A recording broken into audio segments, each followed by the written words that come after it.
Hey! Hey, Oh, you guys are getting good.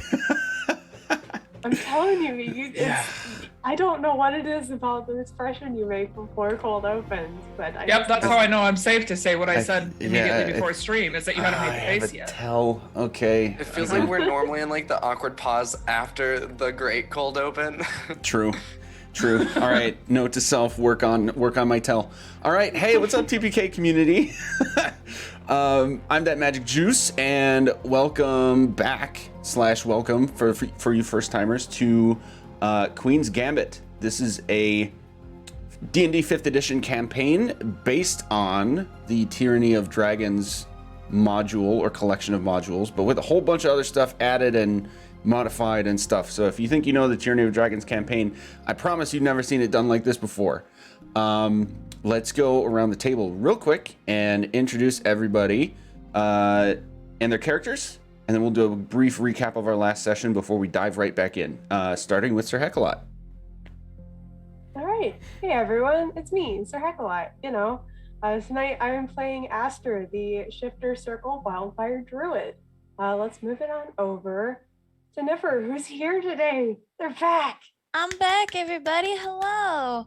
I'm Nif. I am playing Eliseo, the Asamar Time Wizard. Hiya, it's me, Hyacinth, and I'm playing our Elven Bardlock Twin 2. I'm Corndog McGraw, and I am playing Juno, our spooky cleric, twin number 1. Hey guys, I'm Chrissy. I'm playing Ulta, our Kobold Swarmkeeper Ranger. All right. And last time we were together, we had finally been able to maintain memory from the Stone of Galore, a mysterious rock of sorts that had given visions to the person who had touched it, except Juno was unable to maintain memory of that event happening. However, not Hyacinth. Hyacinth's character, Icarus, eventually was able to do so. And after convincing a sort of rogue underground necromancer to do better, which he is now part of our intended redemption arcs later on in the game, we made our way there, which was at a theater, the Pink Flumph, in the middle of Waterdeep, also in the middle of the day, therefore in the middle of a show. We make our way through the pathway through the theater that Icarus is able to remember to a hidden door beneath a carpeted changing room, essentially, leading down into the massive underground vault of dragons. So, fast forward a little bit, we've learned that this is generally a very large stone area, this vault, with a lot of decorative dedication to ancient dwarves. And exploring the place, we eventually end up fighting the goopy black pudding. And that's where we ended our last session. So, players, do you have anything to add or reiterate before we go right into it? If not, were we resting? Have at it. I'm sorry? Were we resting? That is up to you. We finished like at the end of the fight. Did we decide as a group if we needed a rest for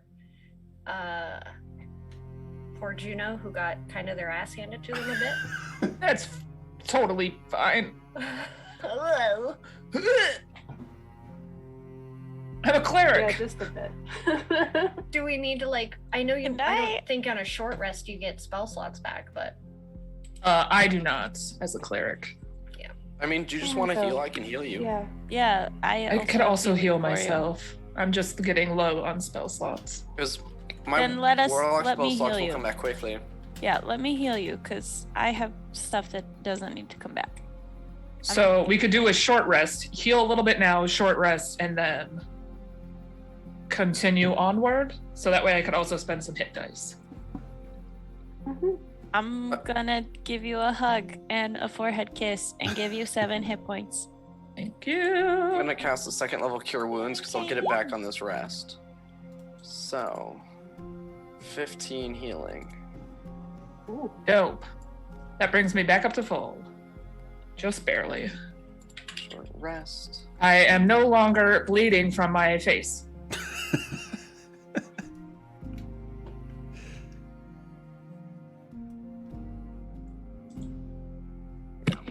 That was my only request. So if anyone has anything else, So, let me look at visualize the map again. Because we were lost, then the door led upstairs, which we're thinking all of them led. And so we think that was just like to the next step, so we're not lost. I don't think so. You know, the bridges that went across like the first chamber, we're right next to one of those bridges now, I think. If I'm reading this map correctly. Mm-hmm. Let me walk around a little bit just to see. Be careful, there is one that's completely missing its center. Don't mind me, I just walked into a wall. Help! Just remember this map does have like several levels all on one page, so your like far perimeter of your field of vision, just generally stay within that for now. Sure. Do I like see anything on the other side of this broken bridge? Yes. So I'll remind you guys what these bridges look like. I remember describing it to you as Juno was flying up here, but it's been 2 weeks. So the bridge that Aster is on clearly has a gap of at least 5 feet from the edge that you are on, like where it basically ends and has crumbled in to the beginning edge of the other segment. At the end of each bridge, you can see a large stone door. And these other two, the one that Juno's on and the one that Icarus is on, you'd be able to easily tell they are semi-stable. They have been crumbling from the sides in about 10 to 20 foot areas. But you'd understand that with some level of care, you could likely safely travel across if you wanted to.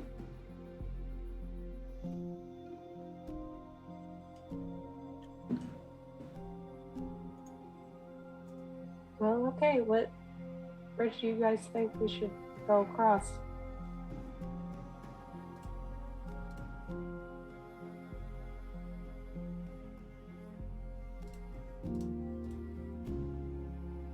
do all of us have the ability to get over the gap if we choose the one with the gap fairly easily? I've got legs, I can jump. Just I just don't want to like have someone have a negative athletics and then us have someone dropping a whole bunch of feet or something. Yeah, I mean, I have Featherfall, if that helps. Can we just go over the one that's not have a gap? We could go to the left or right one rather than down the center. I mean, I can jump kind of, but I also I'm not gonna pretend I have more than a +0 to jump. I have wings. Juno, I'm gonna throw one more thing into the mix because you were explicitly looking for details on the wall to your west as you guys were attacked by the black pudding. There does seem to be a different sort of depression on this very end of this wall, the western wall. Similar to what you've seen before as secret entrances. There's not pudding inside of it? There's not pudding inside of it. I don't trust it. Let's go to this clue that has been pointed out real quick, gang, and then continue onward. Sure. I'm going to look at this stuff, the depression, and see if there's any like airflow or anything like that coming through it. Airflow, no. Well, make an investigation check. Getting a little ahead of myself. 11. I'm so smart. Yeah. So from your original investigation check, you can clearly see a like slightly wider than normal door shape and size depression overall, but as far as like airflow and any other unique aspects of this, it's really hard to tell.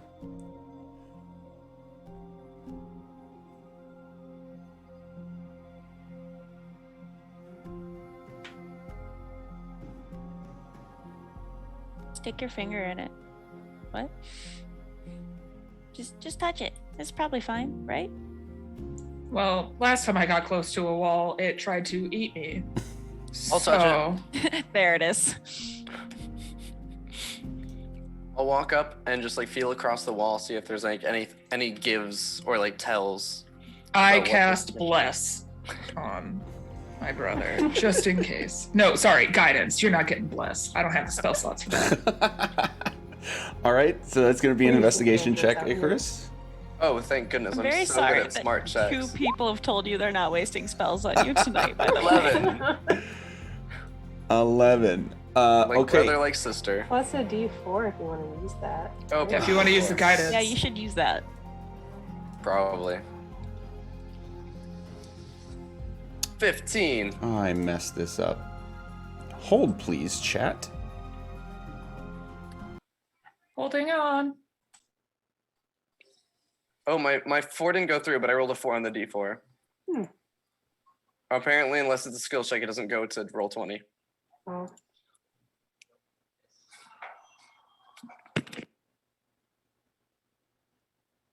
Hopefully nobody really noticed that I had a DM view and not a player view going on in there. No, I was Oops. looking. I noticed. Here we go.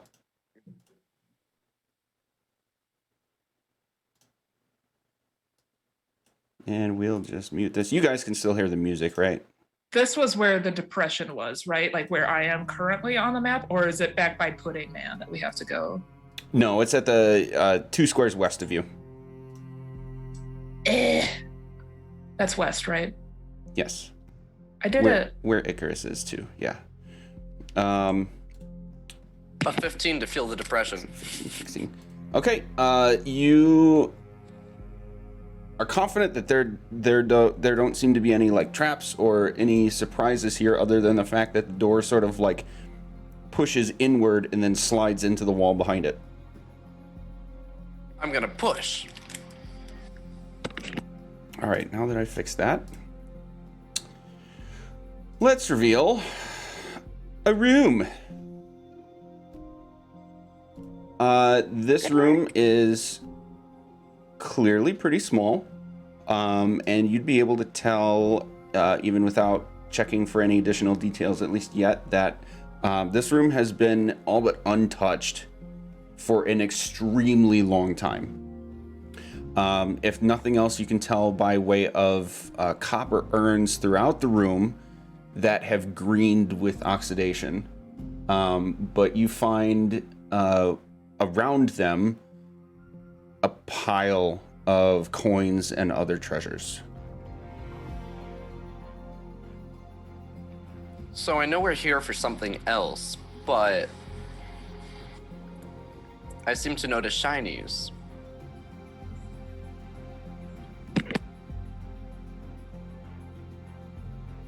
Maybe. Or the shiny safe. Yeah. Thanks, Heck. Or, sorry, Aster. I was gonna say let's maybe check and make sure they're not. Cursed or anything? Cursed shiny. Yeah. You know, Okay. not How would you opposed like to do taking that? them? Just maybe check first. Anything in particular you would like to do to checking for cursed things is kind of a general thing, so I don't want to lead with anything specific. But are you going for magical means or like looking for traps physically? Anything else? What are we thinking? Ulta will happily look for like non-magical traps, but you probably don't want her doing anything magical. Okay, you can make an Yeah, investigation I'll, check. LSAO, I have- perhaps. Oh, sorry. No, you're fine. I can cast detect magic if you want to do something like that. That may help. How long does that take to cast? Oh, I mean, I can just cast it as an action. Or I could ritual cast it, and it would take 10 minutes to do that. But Hell yeah, let's ritual cast. okay, Don't let's waste a ritual spell cast. slot because I'm broke on spells. Okay, Okay. I'll do that. Since Aster is taking the time to the 10 minutes to ritual cast that, let's say Ulta, you have that extra time to take advantage on your investigation check for traps. Well,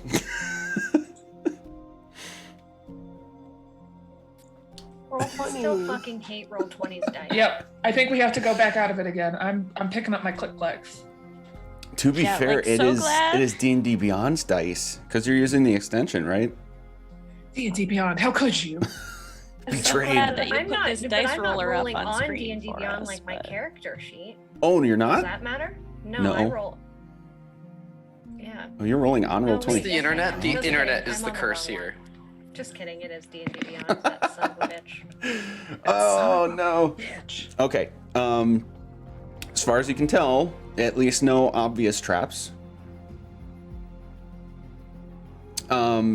Anything else during a 10-minute window here? If I see that none of them look like physically trapped, can I just pick up one of the gold coins and... Absolutely. Has Ulta done this before? No? All right. Well, it tastes like metal, and it doesn't bend or anything. Launch. Just like put it all the way in your mouth at this point. So they're not those fake chocolate coins then? I will take out Sunrunner and see how he responds to see if he is at all interested in any gold shinies. Okay. Try to like hand him a new little coin. Get him a horde. Get him a horde. Yes. Yes, please. Horde of the Don't- Dragon Queen. Maybe he'll grow into a big dragon if we just keep feeding him gold. There yeah, you go. that's how it works. Wait, what? Wait. Snakes. He's actually going to like go up on his hind quarters as you hand this coin to him, and like use his wings to sort of stabilize standing up in this awkward way, and like use his fronts to grab this coin that's like this big for him, and then he'll like look up at you, Ulta, and then like chomp, and then like put it back in your hand. Is a bite taken out of it? No, Oh, he was mimicking alright. what you did. yeah. And then he'll sort of Give like him a look little bit of around. jerky and tell him good job, buddy. Okay, so he'll eat that and then sort of like inquisitively look around the room a little bit and look at the pile of gold and gems and things and just sort of hop off your hand and float down to it and just sort of like happily pat around on it, walk around a little bit, nudge a rock here and a coin there, and then like look at all you guys and then just sort of hop up and flap back into your hand. Right. That's all I'm gonna do. And then feed him little bits of jerky as if to, high value treat for good behavior, etc., etc. Yeah. I forget, do any of us speak Dwarvish or anything? There's no notes around here saying, do not touch our gold or we will curse you, right? I wouldn't know. I don't. I don't Well, think then it any must be of safe us to do. take. Wait a minute. I have comprehend languages as a ritual. Okay. You could do that simultaneously? I As, mean, is there any like Master? text in here to Yeah. read? Yeah, Good I was question. gonna say. There is 'cause- not. Okay. there was text on some of the walls, though, wasn't there? There were in earlier rooms, yes. Can I go back and do that? We can retcon that since you weren't here, and we didn't think of having your character do that. So we can just retcon. Totally fine. I don't Is- know how to play a wizard. That's fine. Neither do I. I had to read my spell list 3 times to find that spell. So like, Do you? Does that last? How long? Sorry. How long does that last? it lasts for an hour. Okay, so let's go through some of the rooms you've been in so far, and I have to be touching the surface on which the words are written, though, so if more oozes come out... spoiler alert, there would not have been any other surprises to this point other than that ooze. So, Okay. You said to this point, and now I'm concerned. well, I gotta keep it real Yeah, it's true. and specific.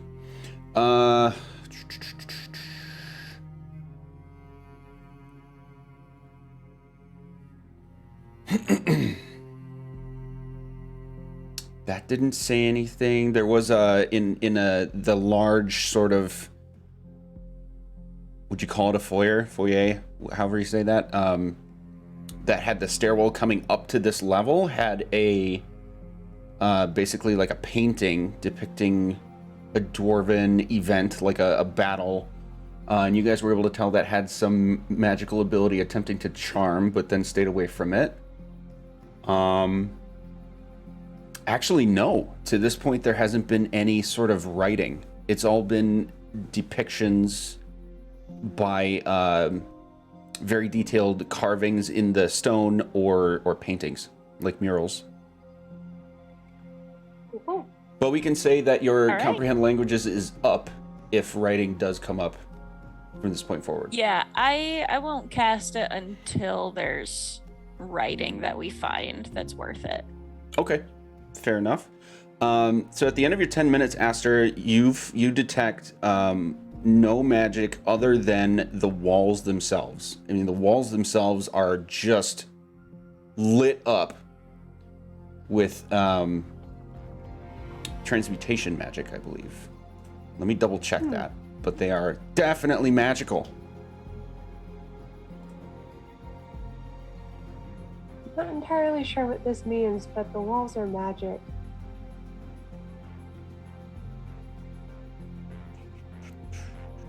Does that just mean this cavern was created with magic, possibly? Yeah, magic how? Maybe?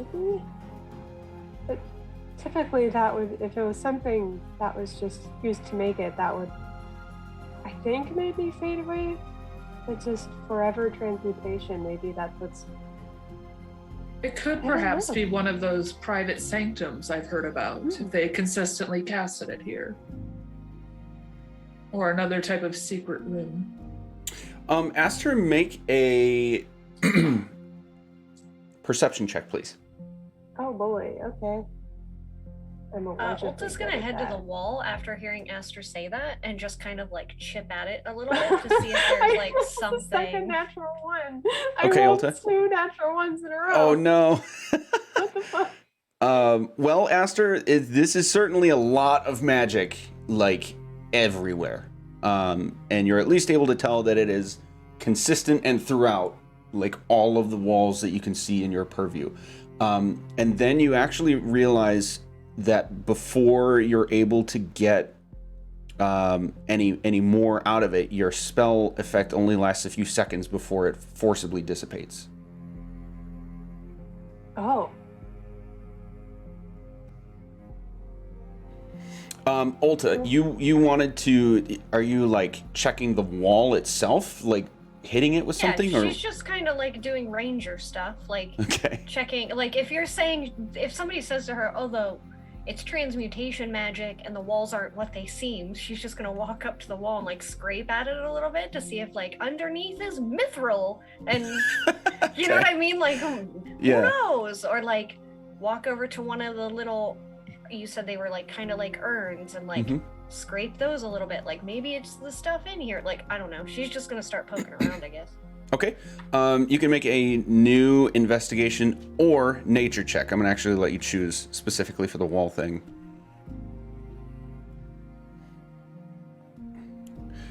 Oh man, dice rolls today, guys. What do you mean today? Yeah, Pros. that's true. I don't know what you're talking about. Consistent for True. me, yeah. So I mean, the wall definitely feels like stone. A very strong stone. If you like knock on it, or if you take something and tap at it with an object or anything like that, it doesn't feel any different than really strong stone would feel. But then even just kind of walking around the room, checking things out more, and the urns, you would see at least one or two that the lids are sort of popped off, and you can see the shimmering of more gold and diamonds from within. I shouldn't say diamonds, precious stones in general.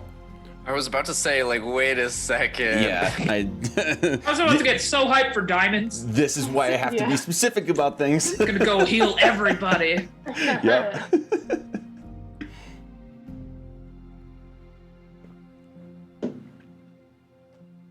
Well, it's not being openly dangerous, so I guess, like, if the goal is fine, we can just take what we can and then go.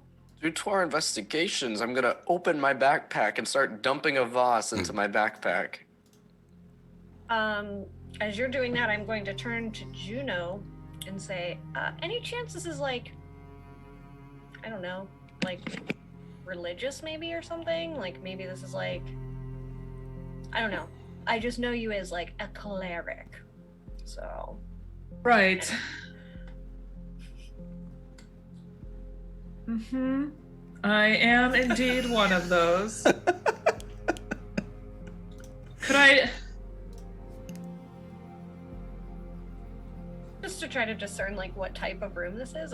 Obviously it's a storage room of some type, but like why? Yeah, does it feel like there's anything like typically associated with religions? Like hers is specifically to the Moonweaver and elvish nonsense.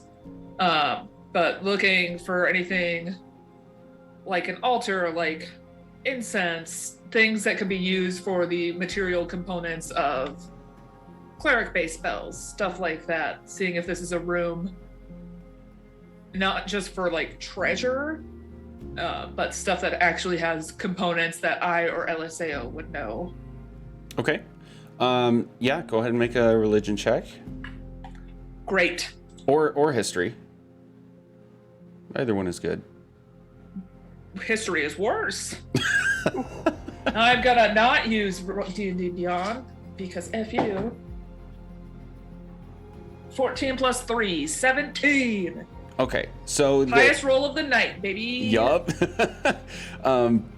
So the urns themselves, we can say, may resemble a more ritualistic side of containers for remembrance of loved ones that have passed. But the fact that they're, at least the one or two that you guys can see, are sort of overflowing with coins and gems and everything, judging from those two, you would just get the sense that this may simply be a sort of overflow room for a horde. I conveyed that to the group.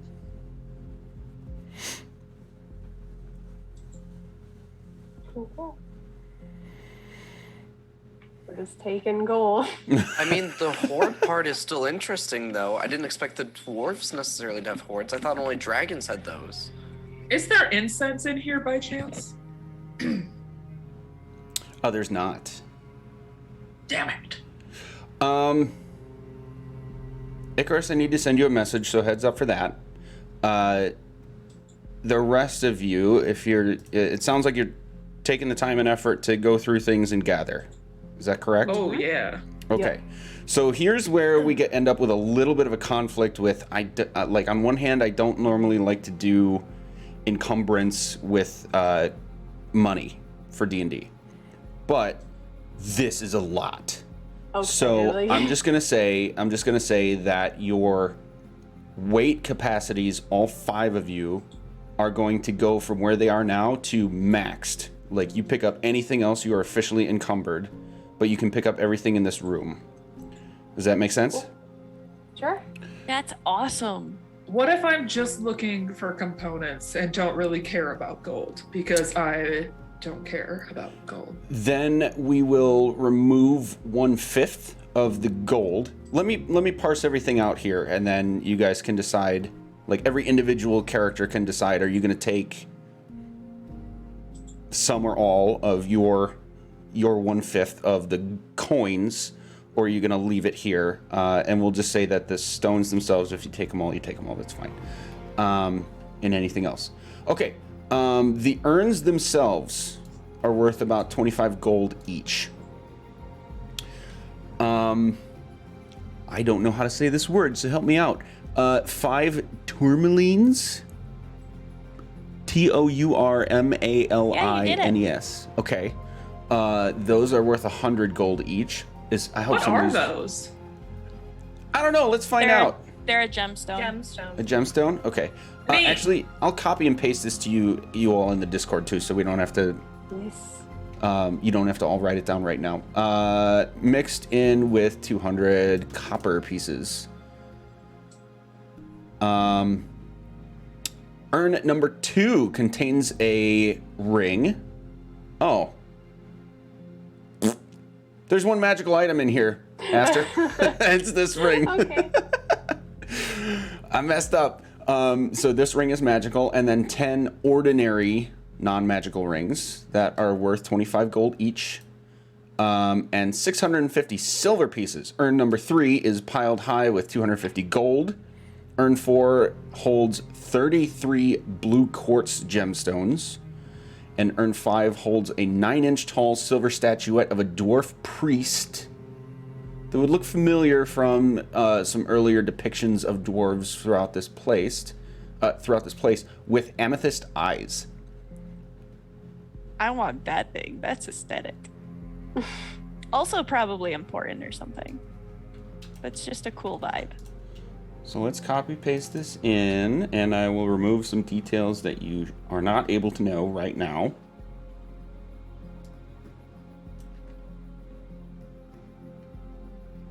Brother, do you still have that bard spell with the magics to be able to understand? The bardic spell of identify? Yes. The bardic yes, I spell do. of identify. Oh, thank goodness. And I will pick it up and not identify it, but try to figure out what it does. Is this the ring or the statue? The ring. Okay. This is a ring. Let's see. Oh, it's the ring, sister. Yeah, you aren't able to can really see tell that. anything about it by It's a using ring, the but it's bardic magical. It seems spell. to be magically protected against my bardic spells. I can't quite figure it out. Mm-hmm.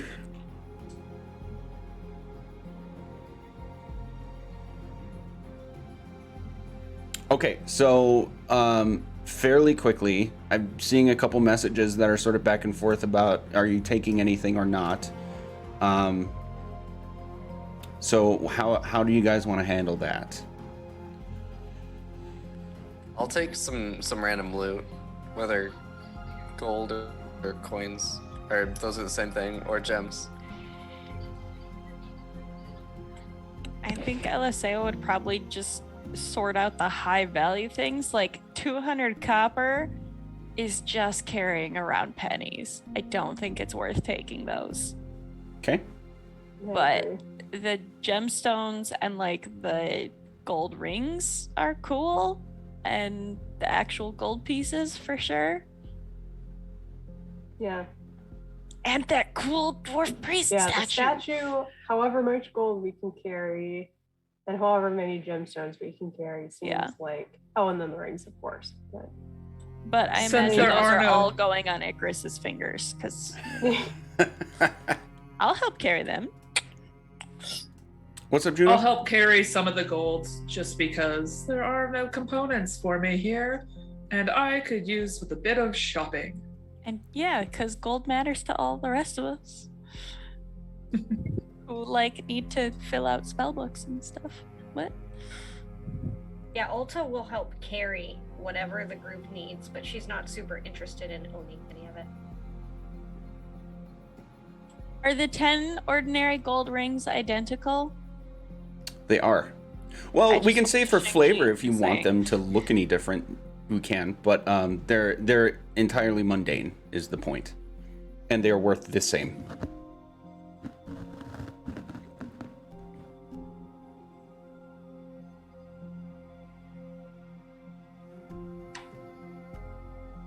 helpful.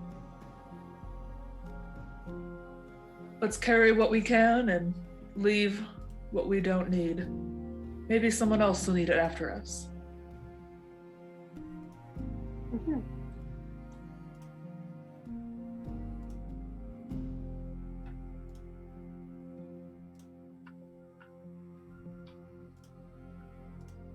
Yeah, I'm gonna say we don't pick up the urns themselves because they're probably the heaviest part.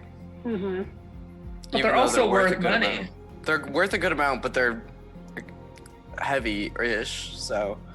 I'll just carry the urn number 3 with the 250 gold in it and just wiggle around. Okay. I don't have pockets big enough to hold it in my cleric robes. Now I'm just picturing that you're wearing a Snuggie with a giant kangaroo pocket that you can put this urn in. I'm sorry. No, I'm just holding it. Yeah, if need be, like we can figure out like how much of like whatever we're exactly taking, but like I feel like this is a lot of logistics. I will pick up just the sparkly gemstones. Okay.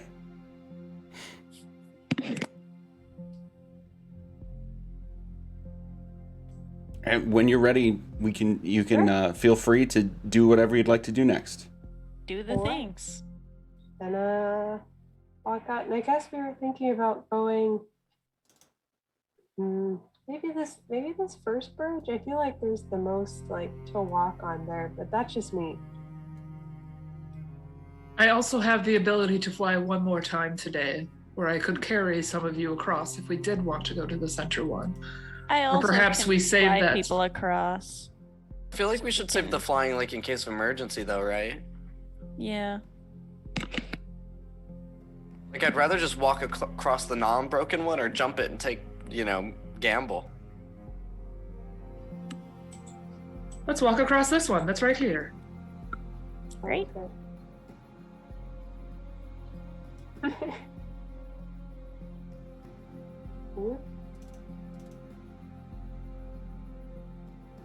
Okay.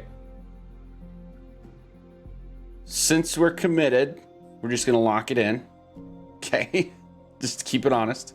But I will need a marching order. As the smartest, I will go fine. first. Oh, okay. And you go ahead and arrange yourselves in the order that you would like, please. With the spot that Aster's on being the frontmost for now. Oh, okay.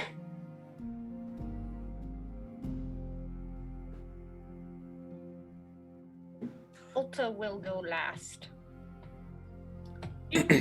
Unless somebody specifically also wants to. She's not in a rush. Okay, I'll Icarus. take the middle. As you walk across this starting to crumble area, you do, actually all of you would notice that a bit more crumbles off the sides. Just a couple small chunks, but it is clearly in reaction to the fact that Icarus's weight is going across. It is still intact. Icarus, you make it across.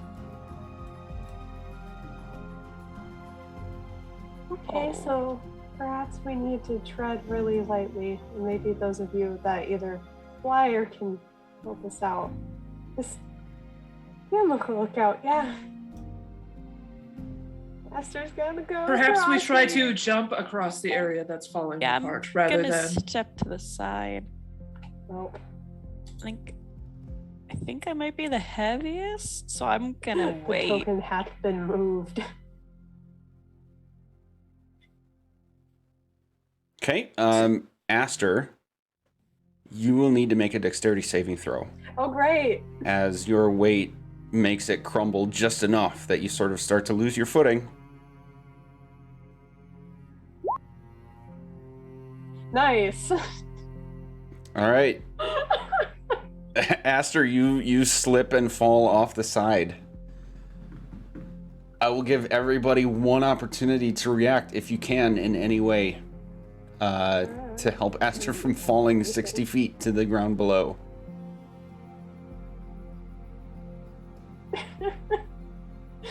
I'm like That's looking correct. between Yeah. me and Nif to. Featherfall, anybody? Yeah, I have Featherfall, so like, yes, that. Okay. I can see, correct?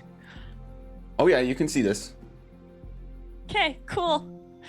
Then your rate of descent slows to 60 feet per round till the spell ends. You can land on your feet. It's fine. Yay. I Thanks. just kind of like lurch forward and I'm like, wait, no. Okay.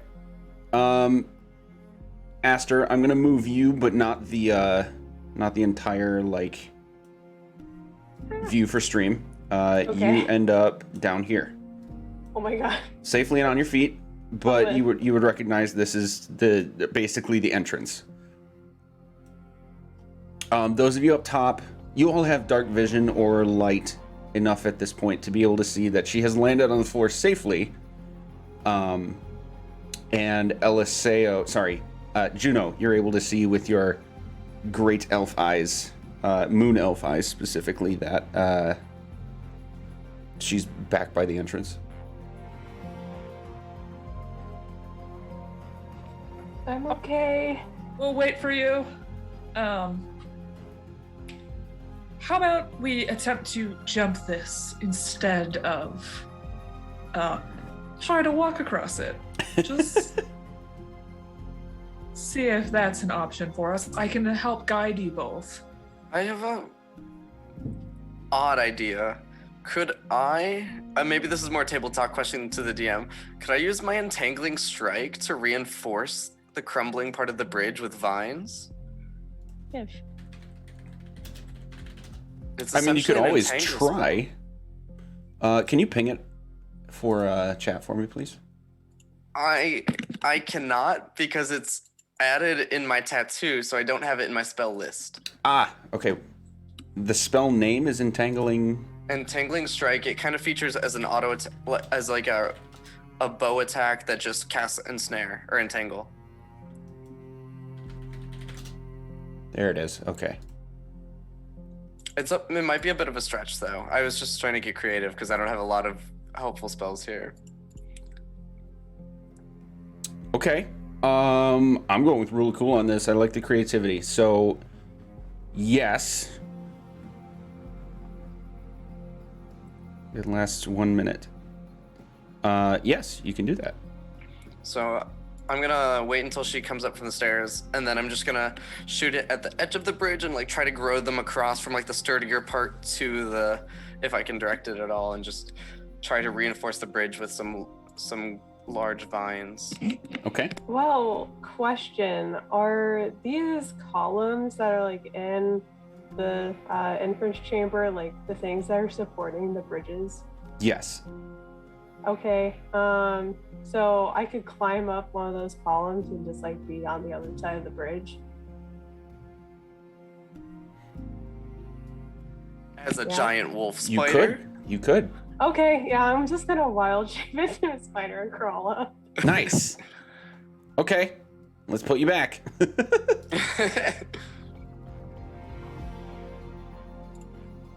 I'm like, oh hi.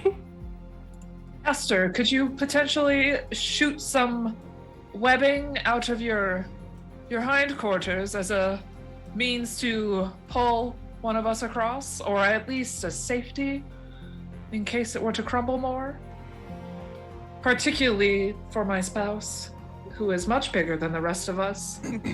Yeah, I'm motioning for them to go first because they have a better chance of making it across. And As I can Aster- always fly. Sorry to interrupt. You good? Okay. Yep. So as Aster comes up and as you guys are having that conversation, Icarus, you would see the effects of your ensnare retract and dissipate far sooner than you know it should have. Oh. I I think it's an anti-magic chamber. I'm gonna check on my familiar then. Is my familiar around? Nope. Puff was just Uh-oh. gone. The one time I remember him, he's Oh. not I remembered here? him. Oh, thank you. Good. I did it. I went yeah, ahead and if- deleted if a my little- art. Well, not a little. If a big spider could nod they would and just do like this little things and then, yeah, just like Wait, Send me shoot your butt string. Yeah. quick question. Does that mean Aster could not climb the whole pillar? Wild shape is not a spell. Oh, okay. I was Hint, just hint, like, wink, that would wink. be Druid bad. feature. It is a druid Featherfall feature. worked though. But yeah. Featherfall all worked this for a second. Or 6 seconds. Yeah, I'm like 6 seconds. I hope. The 6 seconds that was needed in order for the fall to happen, yes. Okay, that's good. but yeah, We're just gonna have to I'll use make good old-fashioned some legs. Webs, just like kind of making like a nice like net of webbing like between the two halves. Okay.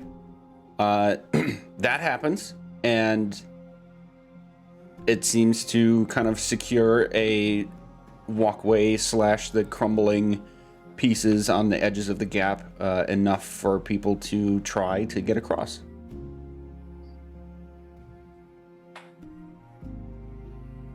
Smaller ladies, go. I will attempt a running jump because I still don't trust it and I just want to get across. Okay. Make an athletics check, please. I'm gonna guide myself. Okay, athletics is 15 plus 2 plus. Where's it? Pointy. Plus 2. 15 plus 2 plus 2. 19. Okay. To You're able to jump make it. from here. Look out, Aster. To here. All right, you're able to make the jump. When you leap and when you land, all of you would notice a couple small shifts in the looser stone at the very edges of the crumbling areas. But nothing new falls down or anything like that. And despite the stickiness of webbing that you land on at the very end, Juno, you're able to just kind of wade past it. And you're safe. I did it. And then I will just continue walking a little bit further to make space for other people to run and jump.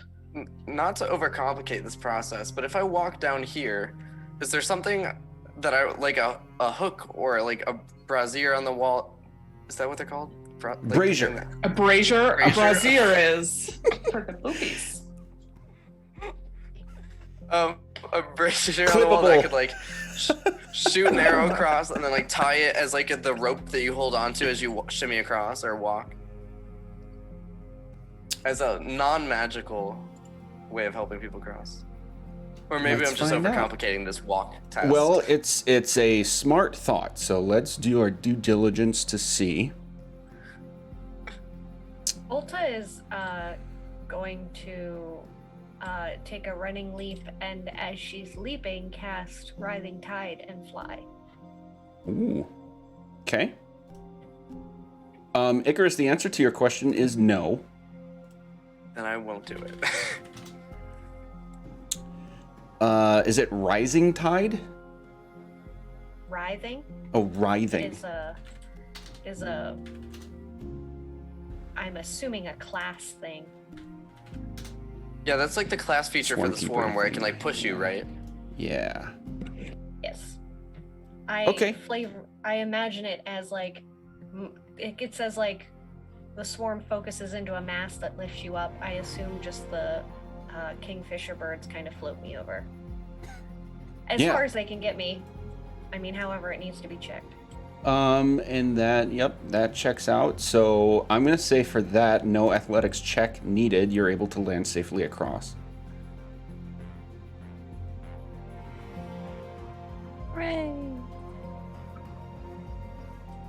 All right, my turn. I'm just gonna run and jump. This is fine, right? This is fine. Athletics check it is. Yep. Hey, I'm our tank wizard. I'm our beefy one. I can do it. Mm-hmm. 16. All right, you're good. Oh yeah. And Jamna brings up the rear. Oh, Oh yeah, she's here. I would have had her go first. She's way smaller.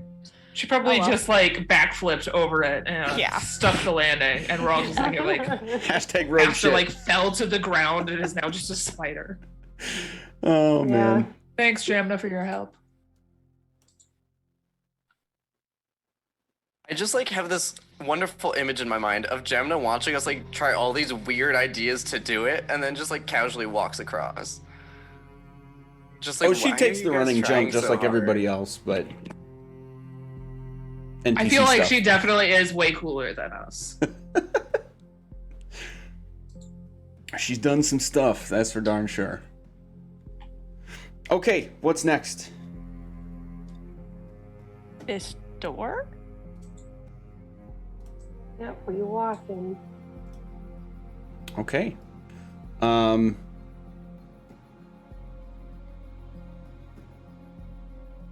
What do you do with it?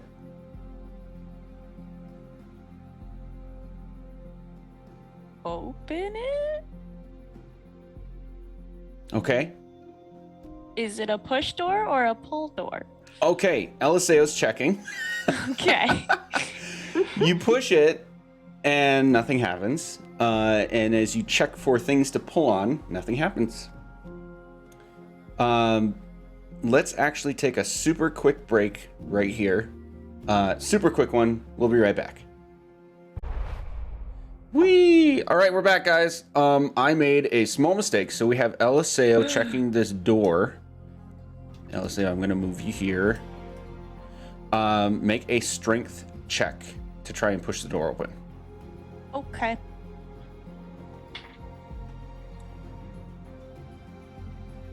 Unnatural 20. Whoa, that's my strong Nice. in-law. Whoa. You Nice. go, and I'm... I was gonna inspire you, but you already did it. Save it. She already did it. Unnatural 20, bud. Okay. But I'll take it. All right. So the door does open, and you're able to tell, both by the strength required and just being a wizard. We'll just give you a little flavor here that you'd understand that there was some magic helping keep this thing shut, but you did manage to muscle your way through it. Can it please be the Aragorn at Helm's Deep, just like hot thing, or like? Sure. I did unnatural 20. Like, is that enough to Absolutely. get the Aragorn door? Flavor Okay, it good. as an Aragorn door. Absolutely. Okay, that's all I wanted. Okay, so the north, east, and south walls of this room, 20 feet high, are adorned with dust-covered frescoes depicting dwarf smiths at work at their forges. So very similar to the, mural that was in the opposite room, but these are stone carvings and not a mural. An iron anvil sits atop a raised stone block in the middle of the floor. So there's no marker for it, but right here in the middle. And both of the fixtures, the three walls with fixtures, you can see just tons of cobwebs. It's another room that clearly hasn't been touched in a very long time.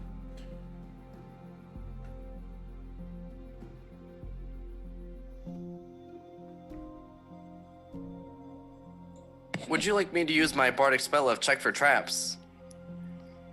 As I- If you would like to, I'm also. I'm just gonna trip into the room. Yep. I like to think that Juno was like mid-thought and Icarus just yeeted themselves into the room. You can all move freely. I don't want to. I feel like we're a little bit hesitant to do things. Is that a player thing, or are we just kind of forgetting? Or I am kind of. Juno and I are of the mindset of like trying to be laser focused on this dream that Icarus told us about. So I am specifically looking for this Okay. dwarf that could be a dragon. And like if we're going into empty rooms and things like that, it's I guess looking for anything that could be depicting them. okay, That's totally understandable. You can, if you're checking that out in this room, you can make an investigation check. Super. I'm in here. 8. Anyone else? Okay, Icarus, cool. I'm just, while she's I'm rolling just that. large. Gone now. Mm-hmm. what was happening for you? We'll just go down the line. Icarus as the first one in. What were you doing? I was just boldly walking into the room because it seemed like people were like, there might be traps. And I was like, no, there won't be. And I just walked in. So I'm not Okay. really looking for anything. I'm just headed in. Okay. And then Juno, you were next with an investigation check. Yes, of which is a dirty. Nope, just kidding. Not even a dirty 20. It's 18. I thought Okay. I had a +2, but I don't.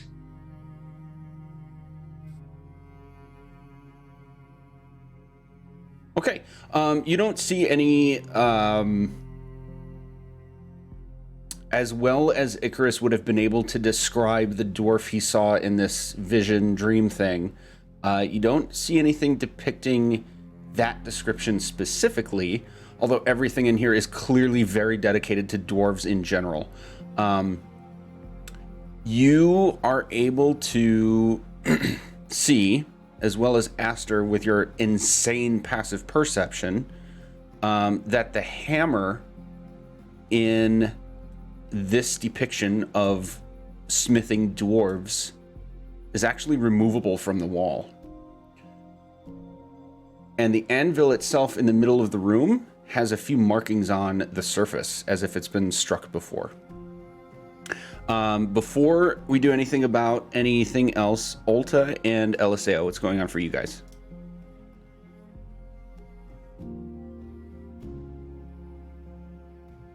I'm just hesitant because I've done a dungeon crawl before, so I'm always pretty sure you're gonna just like kill us when we enter a new room.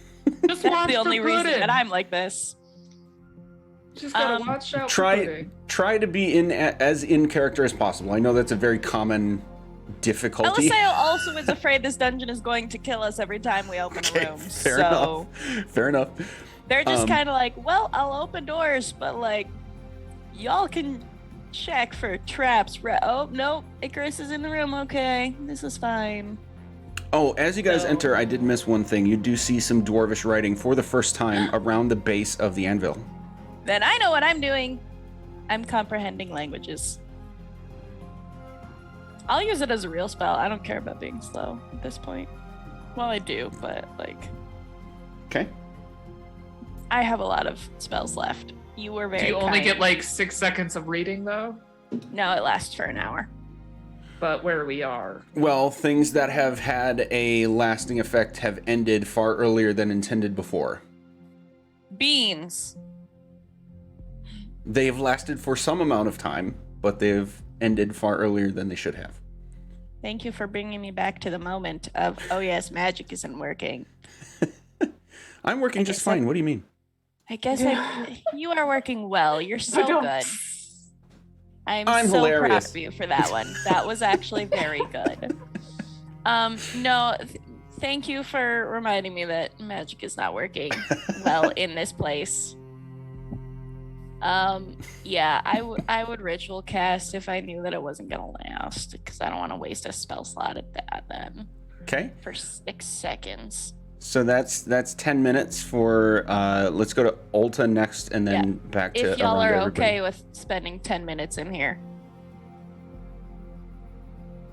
Yeah, Ulta across the board is usually just kind of an anxious critter anyways. She's not particularly like go running into the room kind of gal. So she's just been like hesitant to like go blasting because she doesn't know what's on the other sides of the doors. Like she's heard of things about dragons. She's heard she's like, nah, maybe not go running in. Maybe just check it out a little first. But she's probably hanging out by the door, probably watching the door a little bit. Probably using like one of her short swords to scratch at the wall. Probably still a little bit confused and concerned about Aster's comment about like the walls not being what they seem like, but nothing like she's probably just kind of standing there, not helping or doing much. Okay. So if you're not doing anything specific along those lines, you're... Just gonna look at your sheet real quick. Okay.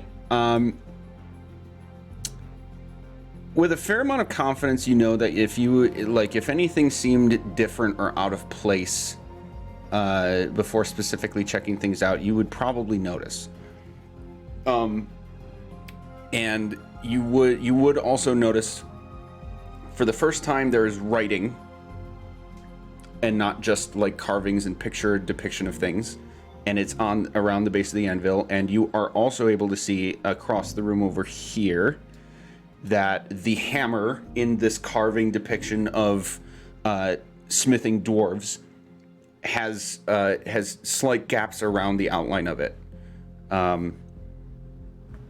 Otherwise, the rest of this room seems about the same as everything you've seen to this point. So, back to everyone collectively again. Is anything specific happening? Does anyone point out the hammer carving? I'll put a foot on it. Can I just try to pick it up or pull it out? Yeah, or is this something? like a sword and a stone thing? Oh, Aster, you're still a spider. Okay. Yeah, I forgot exactly. about that. That's why I was like waiting to get into the room too, because like I'm large right now, so I was like There we waiting are. for everyone else to. Oh, hey, thanks. Like I was just kind of waiting for everyone else to file in so I could fit through the door. Okay. And I just tap it, I guess. Okay. I'm sorry, Niffer, you had a question. What was that? I was gonna say, like, is this a sword in the stone kind of deal, where like somebody who really likes warhammers might be able to pull that one out? In a way, yes. Rather than like the blade being impaled into the stone, it's as if there's an impression in the shape of the hammer in the wall, and it's like inlaid. Oh, so we need to put a hammer in the hammer. I have a hammer, but I don't think it's the right one. Will your hammer fit in the hammer? No, there's a hammer already there. I guess I don't know of a better way to say that. Then I will push the hammer in. An impression exists in the wall, and a stone-shaped a hammer-shaped stone is in there.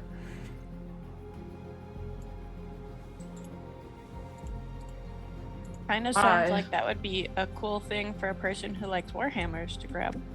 I don't even know if I like it anymore. Oh, I can't even okay. wield it for garbage. I'm sorry, my love. I didn't mean to Hate trigger me. you. Yeah, I could go for it. Try to yoink it out. But I would definitely guide myself. Become first. Thor. I mean, that's all any of us want to be. It's who I was in Harbors. I just want to play Thor. That's all I want to do. Okay.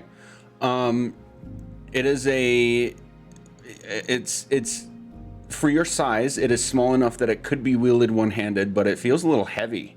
But you are able to pull the hammer out and sort of wield it and check it out. It is made entirely of a very strong stone matching the walls. And you would notice upon checking it out that there's also an inscription in a language you don't understand on the it's not a hilt, the handle. Does it look dwarvish? Do you know what Dwarvish looks like? We've been walking around it this whole time. Well, there's been no writing until the hammer and the anvil in this room. There was the writing downstairs that we all read or tried to read, and There it couldn't. was writing downstairs. On the You are doors. correct. Yep, it does seem to be in a similar style. Yes. One of us really needs to learn dwarvish. I'm reading a You're book the one about that that right wields the now, my hammer. dear. We can say that the 10 minutes has passed by this point, LSAO. And you're able to see the writing around the anvil in the middle of the room. Says the hammer falls and the anvil rings. And then as you check out the hammer, you'd feel the spell sort of dissipate, and slowly the writing you're able to decipher goes back into unreadable, but not before you finish seeing. Let hearts be lifted and battles won. Would you be able to post that in our chat for my brain? Yes. To me, it sounds like you have to take this hammer and hit the anvil. But I might be too literal.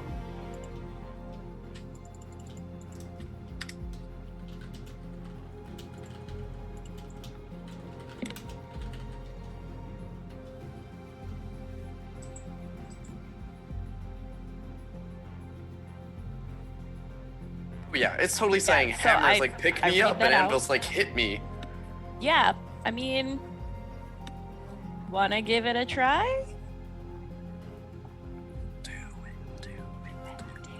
I look And we both, across like, the cheer group for you. and get all the reassurance I need from a spider going like this. Yeah, Uh, I have stick on and my legs. I will. Yeah. As kind of like not necessarily gently, but as safely as I could, attempt to wield this hammer onto the anvil, trying my best not to break it or cause any damage to it, since it is only stone. And I will guide myself in the process of this, just in cases. Okay. Oh gosh. What is stone on stone, as far as you can tell, resounds as the most clean and glorious metal smithing strike that you have ever heard. All of you immediately get 10 temporary hit points. Woohoo! Keep I'm so doing that. strong. Yeah, I'm just gonna keep rolling. Just add them.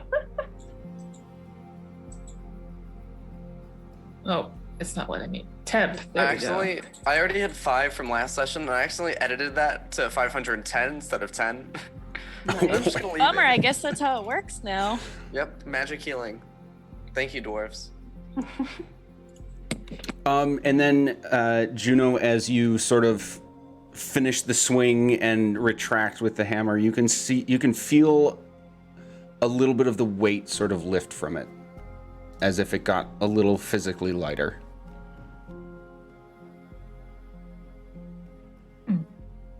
Throw it. Will it come back? We'll play with that later. I'm just gonna hit the anvil one more time. Just in case. Okay, this time when you hit the anvil, you actually get like a shock. Have you ever swung like a baseball or a softball bat and hit a ball like right at the butt of the grip? In real My life? nickname in softball was Eagle Eye because I would watch the ball fly by so I could walk to first base instead of run. Okay, so But I have hit my actual warhammer on things I should not have hit my warhammer with. okay, so it'll So- feel like that, like a shock. The of- jar in the elbows. Yeah, the elbows, and then like your fingers hurt for a second because you just swung and hit stone on stone, and this time it felt very different from the original swing that you took, and there's no effect this time.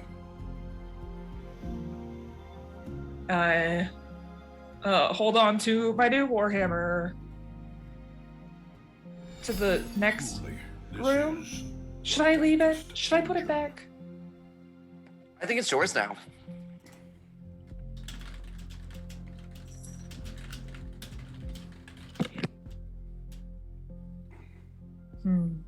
I mean, nobody else is using anything in this place, right? So I think you're fair game to use it. P.S. I'll keep Mr. it while we're in Saito, here, and if we come back, I'll put it back. Mr. Saito, thank you so much for that tremendous donation. We will resolve all of those good things. So everybody gets a 1d4 of healing. Put that in your back pocket, unless you want to use it now. One good table per player. We are on that, and then a magic item per my Magic discretion. orb? Magic orb. Oh my god. So we'll have all that coming. Thank you again. And for anybody, that's my reminder. For anybody who wants to have some influence on our game, check the panel directly below the screen. You can see that gives various avenues through which you can influence what happens in our game. Awesome. So, anything else in this room for you guys?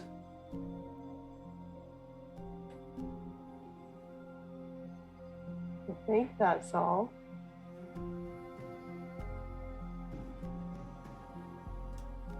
I think that's all I have. Yeah.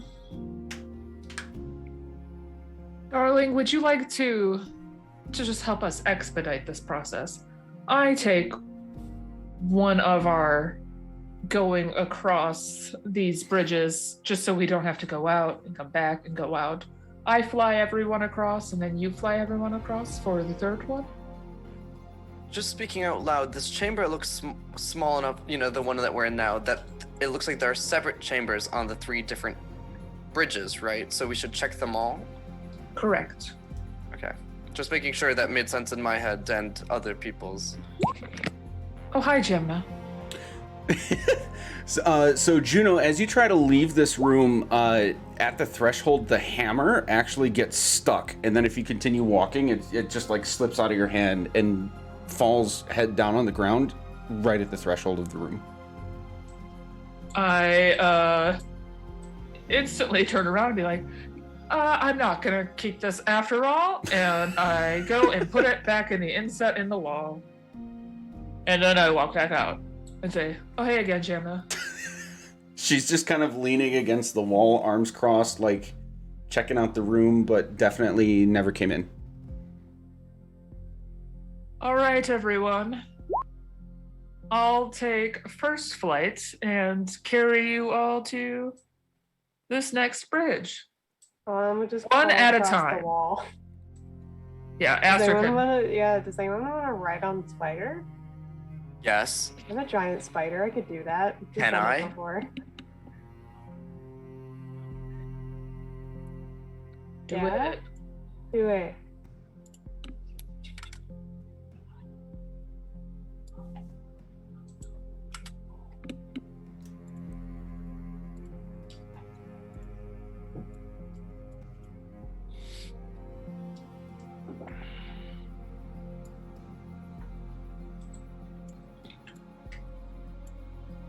And I will carefully carry over if my brother is riding on Aster. I will carefully carry over Ulta, and then Jamna, and then my spouse, and give them a smooch while I carry them bridal style. Ew, not in public.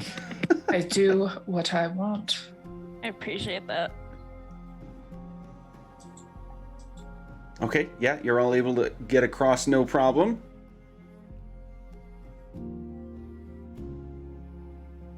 Aster, how long does your wild shape last? I believe it's up to half of my druid level, rounded up, so that, or maybe rounded down, so it's like 2 hours or something like that. It's that level in hours? Yeah. Oh dang. Okay. Yeah, and I always round in favor of the players, so we'll round up in this case to 4. Okay. Cool. Okay. Yeah, everybody's able to get a Ulta, did you go with? And then Jamna did too. Yeah, I'd like to flavor that as me riding on Juno's back while she carries Eliseo in her arms and just watching them smooch over her shoulder like a little creep. Awesome. That is perfect. Thank you. I appreciate this. Oh my gosh, I have to commission art of this. Yep. With the spider in the background and my brother like floating off Just of them. like Jamna had that's already been good. dropped off. rodeo style. Yeah. That's Yep. Yeah. awesome. What a trip. Okay. So at first glance, this door looks pretty much identical to the one you were just at. Since I'm super buff, I'm gonna try pushing this one. Go for it. Strength check. I'm gonna give myself bardic inspiration just in case. Strength or athletics? Strength. Ah, fudge. That's a 7. I don't think it's worth the inspiration, I'm gonna be honest. But I'll do it anyways. That's a 12. All right, the door does not budge. Would you like assistance? No, I'm perfectly fine.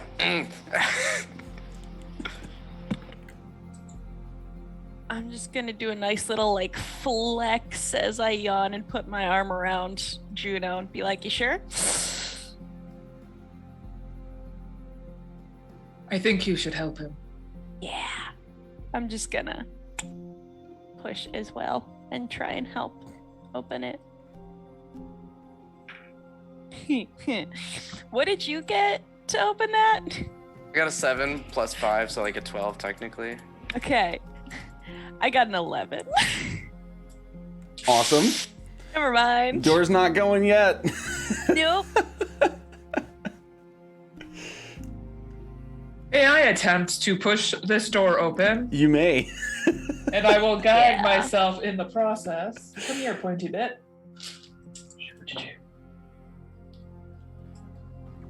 I also do not open the door with a natural 1 and a 1 Yeah. on the D4. So are we going for strength? Is that what we're doing? Yeah, Yep. please, will you just open this for us? Please, Ulta. Please. Sure, we can try. I really need you to get it. Just for comedy. It's the best roll so far. Yeah. That's more than the rest of us put together. Okay, I'm gonna say, with now, 3 of you collectively going at this door, it does eventually start to budge and then shift open. It's Ulta's strength that's pushing. Yeah, it through. really. Just needed that extra little nudge. Ulta's carrying the team. Oh, yeah. I'm not Isn't crying. Jamna you're athletic? crying. What is she doing? She's watching. You've got all these people in this 10-foot wide, barely bridge thing trying to open one door.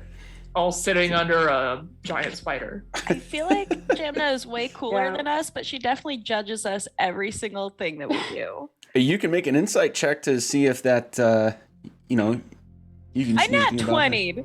Are you Nice. kidding? This is what I insight on is if we're being judged by an NPC. She may be judging you a little She's bit, absolutely judging but us. only We a are- little bit. More than 0.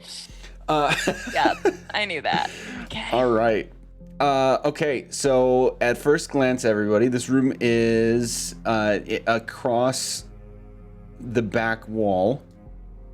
North and south, sort of in the corners, would be 2 suits of armor each without the helmets. But they're much shorter than everyone except Ulta and Jamna. Clearly sized for dwarves. This room is also 20 feet high, and as the previous one was, just absolutely draped with cobwebs. You would again see some dwarvish runes, carving in the dwarvish language on the far wall. And just to triple check, nobody knows dwarvish, right? If you give me 10 minutes, I know Dwarvish for 6 seconds. Because of that good table, I know Celestial now. It's fun. Oh my gosh, I know Celestial. I'll talk to you in Celestial. Gemma know- does not know dwarvish. Orc and Draconic. Is there any Draconic in here? There is not.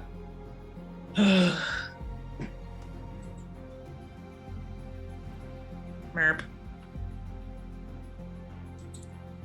I feel like this is So the am I vine. taking another 10 minutes to learn Dwarvish for... So the other one was like an obvious, there's a hammer, you hit it on an anvil. Can I find anything obvious to do that I don't need to read to do it? I'm just gonna start the ritual while they look. Like bow and target, like hit this target.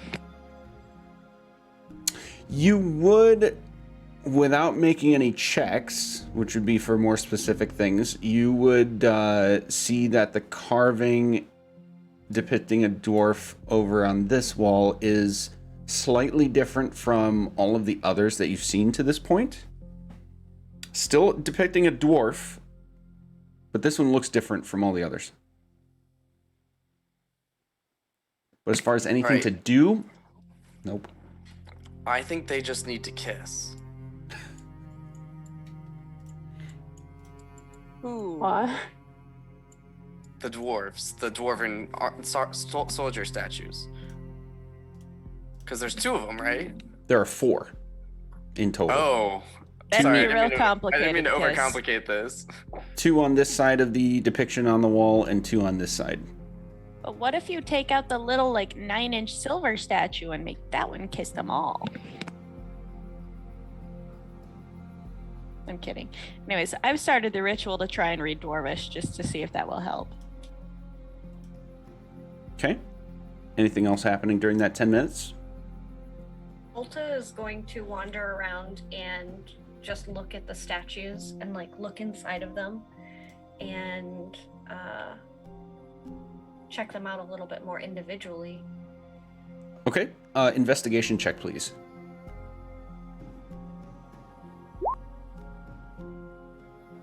Okay. You would be able to at least tell that the north and south walls have very similar depictions to everything to this point.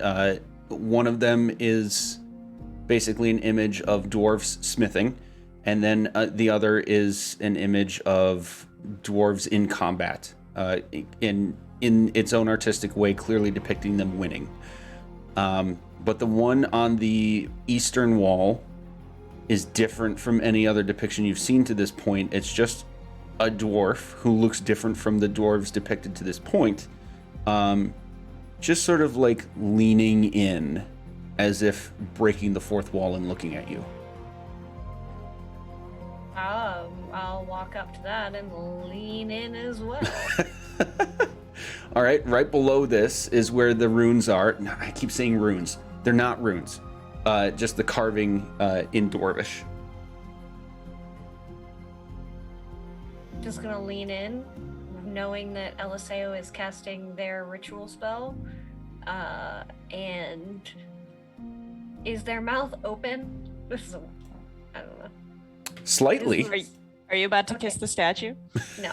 She's going to take out a small bit of like snack cracker, like the thing that she's probably been feeding to, and just like try to like see if like it will eat it. Like if it's going to do any sentient movement, just like smashing something into it. Okay, Ulta She's not gonna kiss it though. takes his little cracker. You said it was a cracker? Yeah. And kind of just like presses it against the stone, and it just like starts to crumble. And I imagine Ulta just kind of like keeps going Yes. until the entire Yes. thing just like crumbles to dust.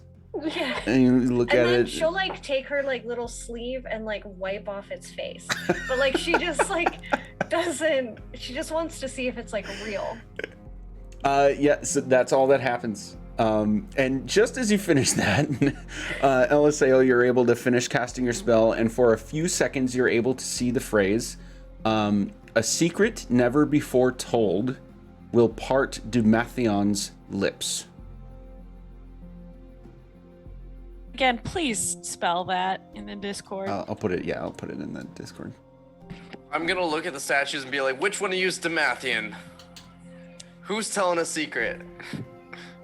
I will point to my guy, the one that I'm wiping the crackers off of his face. I would assume it's this guy. I assume if you whisper a secret maybe into his ear, something will happen.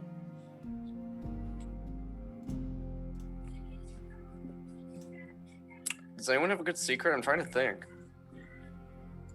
Everybody make a religion check, please.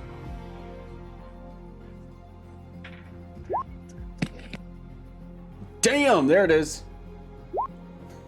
That's the third natural one. What is happening? Get him out now, heck. What the fuck?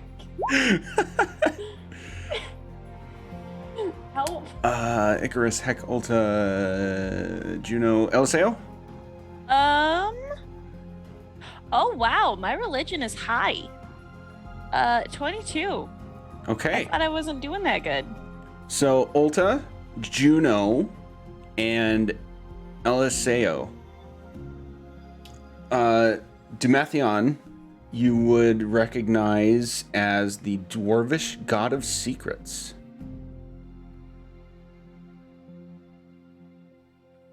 I mean, that tracks. And we'll add this in case anybody hasn't pieced it together. This is a depiction of him. Yeah.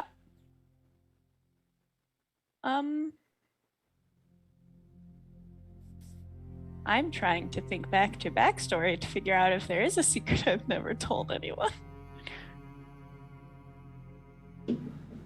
So, question for the DM above table. If Okay. we have a secret for our character, do we have to say it on stream or can we message it to you?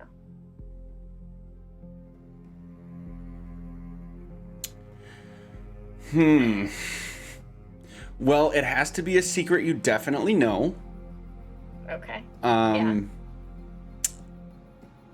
It has to be a secret that in character, like the message would be clear, a secret that you've never told.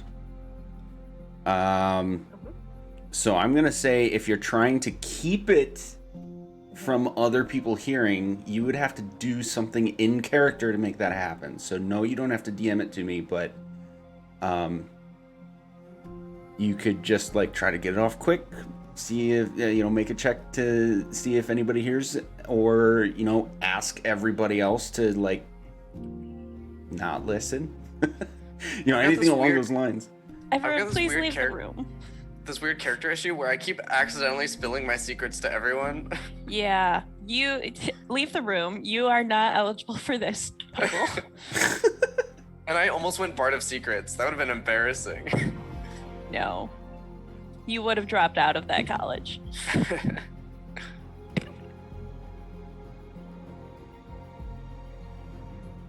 Mean. And if Chrissy, if that doesn't like actually answer your question, you can just DM it to me anyway, and we'll figure it out from there. I would be willing to pull out headphones for Yeah. it to be shared with the That too. class. I was mostly just asking for simplicity's sake. Okay.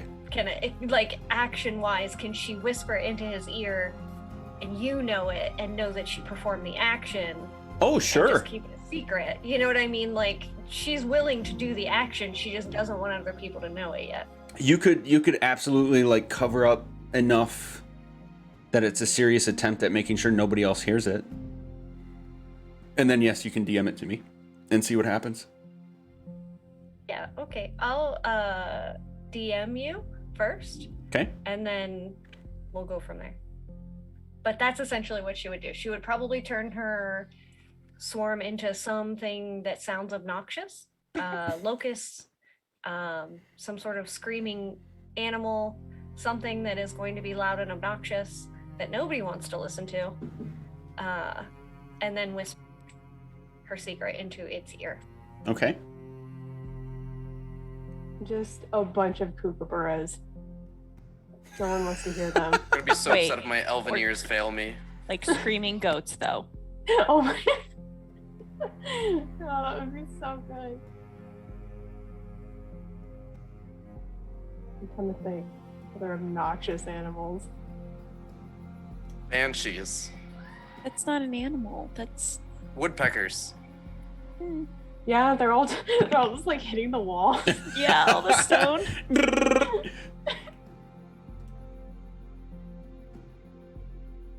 Oh my god, that's very funny. Oh. Okay. This is true and not something you've ever told anyone. Correct? All right. What if I you've- can guess it? And I'm gonna say that the role playing was good enough that nobody would be able to really hear what was said. Okay, so as you say that, a 10-foot square section of the floor kind of like clicks and then slowly rises up. revealing a spiral staircase going downward. This seems questionable. Mm-hmm. I'll go first. Or do you want to go first? Because you. She will. opened- She will Okay. motion to the staircase. All right, meat shield, go. Do. Okay, for simplicity's sake, is anybody not following? Question: Can the giant spider? Can a giant spider fit through? No, because the staircase is kind of going around the perimeter. Yeah. It's cutting off enough empty space that you would not fit as a spider. Yeah, we still have another wall to go, so I think I'm just gonna wait a little bit. If they don't come back after like, I don't know, a couple minutes. Perhaps we could send you a message or something Yeah. of that nature. Yeah, I was gonna say I can try and be halfway through and like cast message to update you. Okay, so Aster, That you works. are staying. Everyone else is Yeah. going. Aster, please take off your headphones. Fuck. I'll give you a thumbs up when you can put them back on. You suddenly have the spell Cloud Kill cast on you. It's a You are total all dead. hard kill. Yep, instant kill. Okay, guys. This staircase descends 120 feet into. I'm just gonna have to describe it because what you guys decide to do will determine, if we move or not. I'm gonna cover. Yeah, I do this so I can't see. So you come down to a long and narrow hallway that goes north and to your right and to your left. But to your right, you see a very decorated, smiling male dwarf.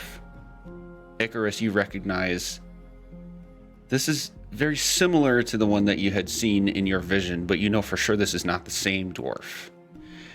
And he simply gives you a smile and a wink and says,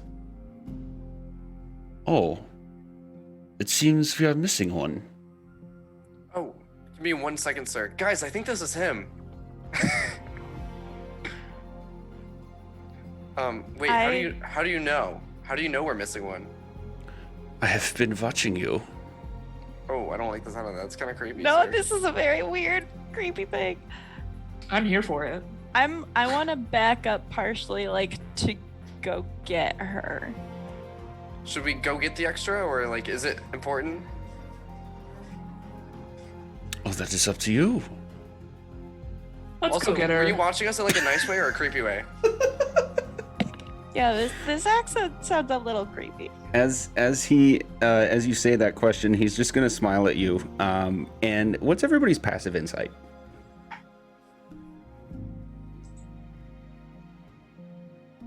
17. 13. I also have advantage on insight rolls with my 11. elvish bullshit. Sorry, Alice. What Okay. was yours? 11. 15 Not rolls. worth it.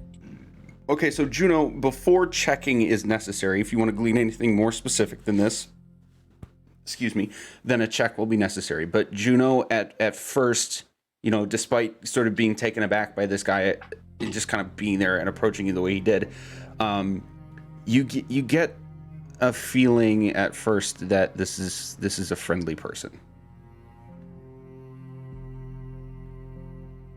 But only Juno, so everybody else, you can be as skeeved out as you want to be. As LSAO tenses up, I think I would try to really take a look at him and try to understand him a little bit better. Okay. I Go would ahead. like to make a roll. Yeah, make that insight check roll. It's either 25 or it's 25. Nice. 25. For whatever reason, you are confident that he means you no harm, based on what he said so far. Okay. I just then whisper to LSAO, get Aster. Excuse Yep. me, sir. You look a little different than when I last saw you. Is that normal? Oh yes, I have much to share.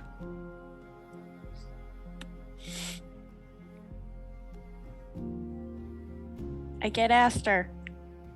All right. Give us one moment. I turn around and just like, so I think this is the guy we're supposed to trust, but like, still weird vibes, right? So Aster, LSAO pops her head back up. She can't hear there. you. Oh yeah, no, she can. Never mind. Yeah, you're here, right? Heck. Yeah. Okay. So Hi. LSAO, you pop your head back up, and So, you should come down. There's a person. Knew you weren't there with us. Juno says it's fine and that we can trust him. So, I think he wants to meet you. Concern just kind of reflects across all 8 eyes for a second. Me too. But yeah, I guess she's gonna drop wild shape because that's the only way she's gonna get down there. Sorry. Walk down the stairs. okay. You get back down the stairs and see what I had described for everyone else as a dwarvish man, incredibly decorated and with this soft, honest, glaring smile as you finally emerge. And that's a point that I will need us to take another quick break. So, we'll be right back. Okay, we're back. Everyone has decided to descend this staircase into a little room, or at least a hallway, that clearly has a couple shoot-offs, with this dwarven man standing to your right. And a couple of you have had a quick exchange with him to this point. Let's show... if I can find it. I just had it.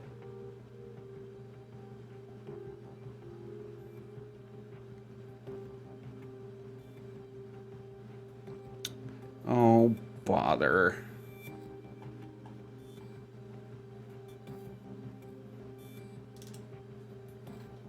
I just had it. Come on.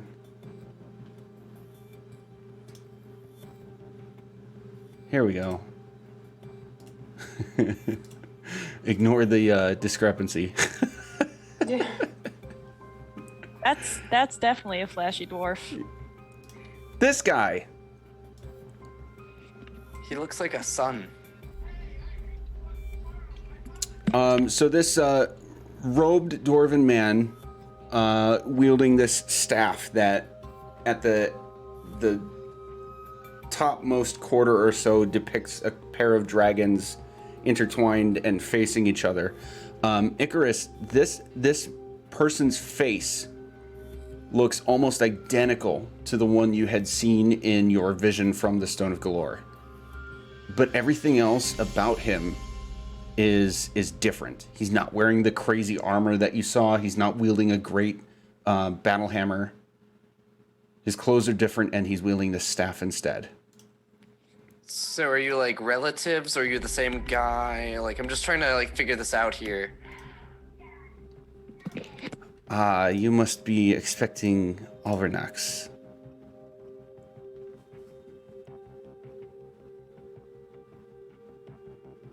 I think so. Are you asking me out of character? I'm like trying to find my notes really quick. Okay. Yeah, that was one of the names that you mentioned, Icarus. Yep, Aranok. I think I was. Did you guys take turns or? No. At the time that the stone was created, that was the case. But Alvernax's time has come to an end. Come, see for yourself. Oh, I'm so sorry. I didn't mean to be insensitive. I was just confused. And I'll follow him, I guess.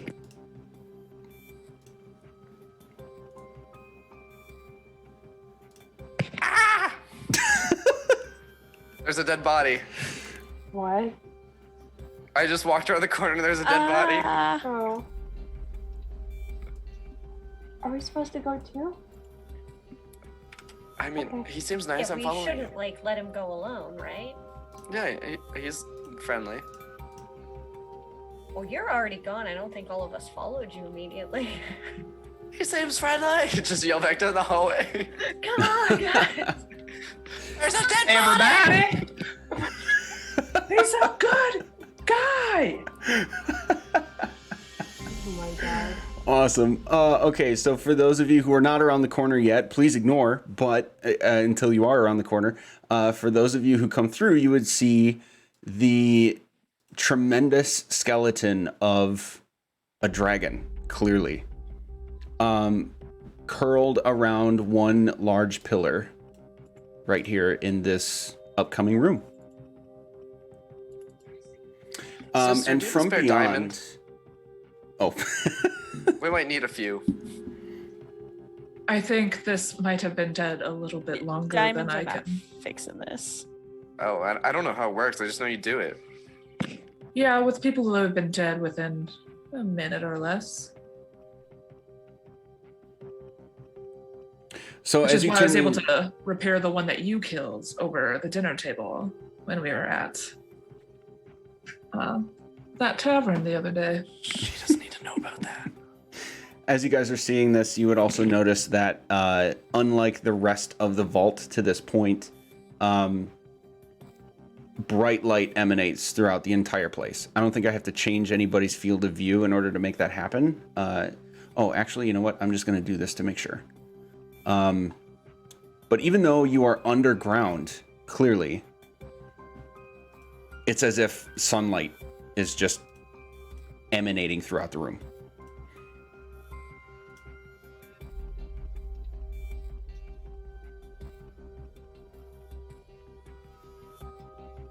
I'm going to ask him, is it okay, or her? I don't remember if they gendered themselves at all or Him, didn't say yes. anything. Him? Okay. I am going to ask him, is it okay if I go look at that there skeleton?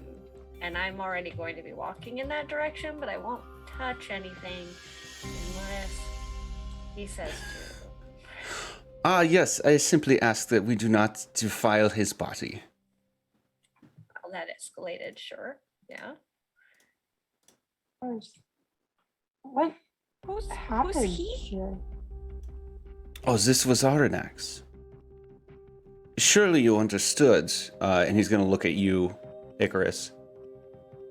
His task was to protect this place until the end of his days. I can assure you that he has done so admirably. Yeah, I got the vibe that he was the guardian of it, but I didn't know with the timeline on what the vision I was given. So. Oh, he has only been gone for a few days. Oh, is that a bad thing then? Oh no, I assure you he has served his purpose and will continue to do so. His soul does live on. Ulta, what are you doing or looking for anything specific? What's happening here? Yeah, I'm just checking it out, seeing if there's any cloth or insignia. I'm just inspecting it. I do not want to be disrespectful. So if I need to use the tip of my short sword to lift things up, I don't want to do anything that's going to upset him, but I'm definitely trying to check it out as much as I can. Okay, make an investigation check, please.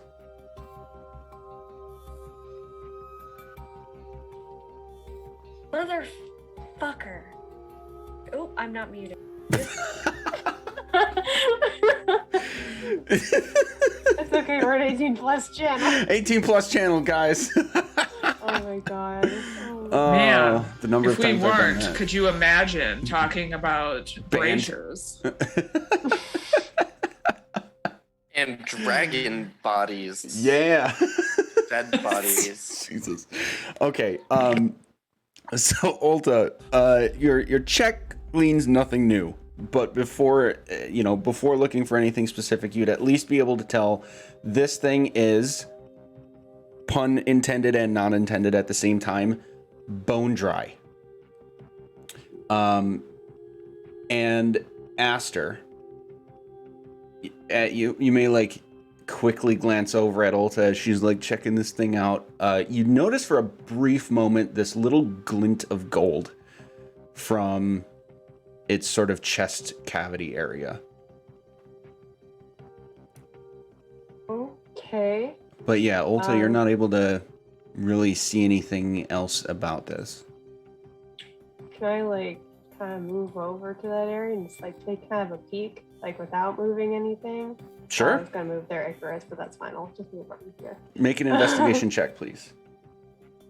I'm gonna guide myself. It's not gonna help a whole lot, but you know, a D4 is a D4. Oh, Nice. Didn't need it. Natural 20. Um, One or the other. Yep. No. So you'll be able to tell. So you've never seen a dragon before. However, from like the shape of its body and the way it's sort of orientated on the floor, oriented on the floor and sort of like curling around this pillar, it mimics long creatures lying down in a comfortable way.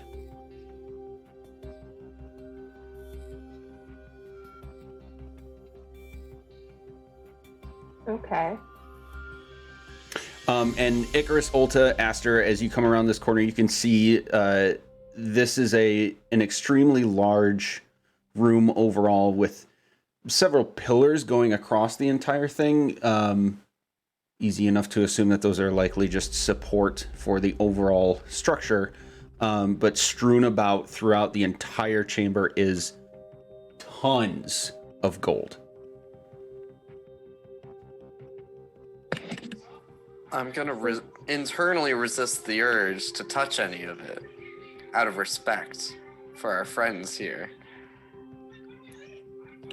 So where I am by like the chest area, like what was exactly like the shiny thing in there, or like the glint that I saw? You check it out, and you could swear that you saw like this golden glint for just a second, and then as you're checking it out, there's nothing there.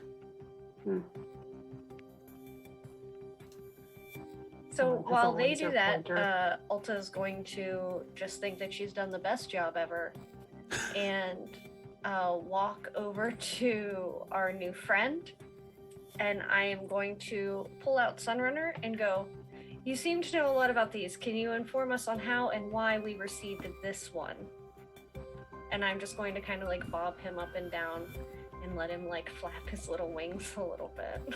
Okay, as that happens, Sunrunner is just going to kind of like behave normally until he sees the dwarf, and then just kind of blink a few times and tilt his head, and then look at you, and look at him again and tilt his head some more.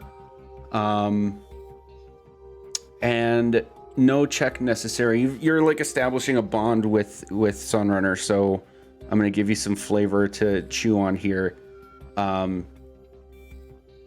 The room previous, the overflow room that you took Sunrunner out and you like checked out the treasure and everything, you could tell he was hesitant at first, but then like very exploratory.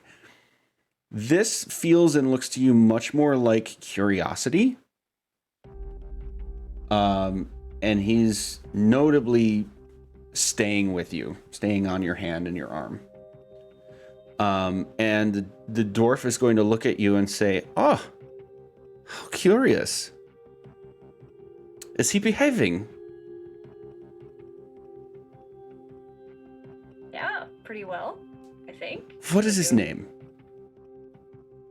His name is Sunrunner. Oh, a wonderful name. We agree. Now, I assume that you are here for this amassing of treasures, yes? And he's gonna like start walking around the corner, and the massing of treasure is like way on the southern and like southwest quadrant of this massive room for the most part, but obviously the pile has to create a pile somehow, right? So there's just a sort of sloping happening into the very edge of it is going to be about where he's standing now. Tell me, what is your reasoning for coming for this?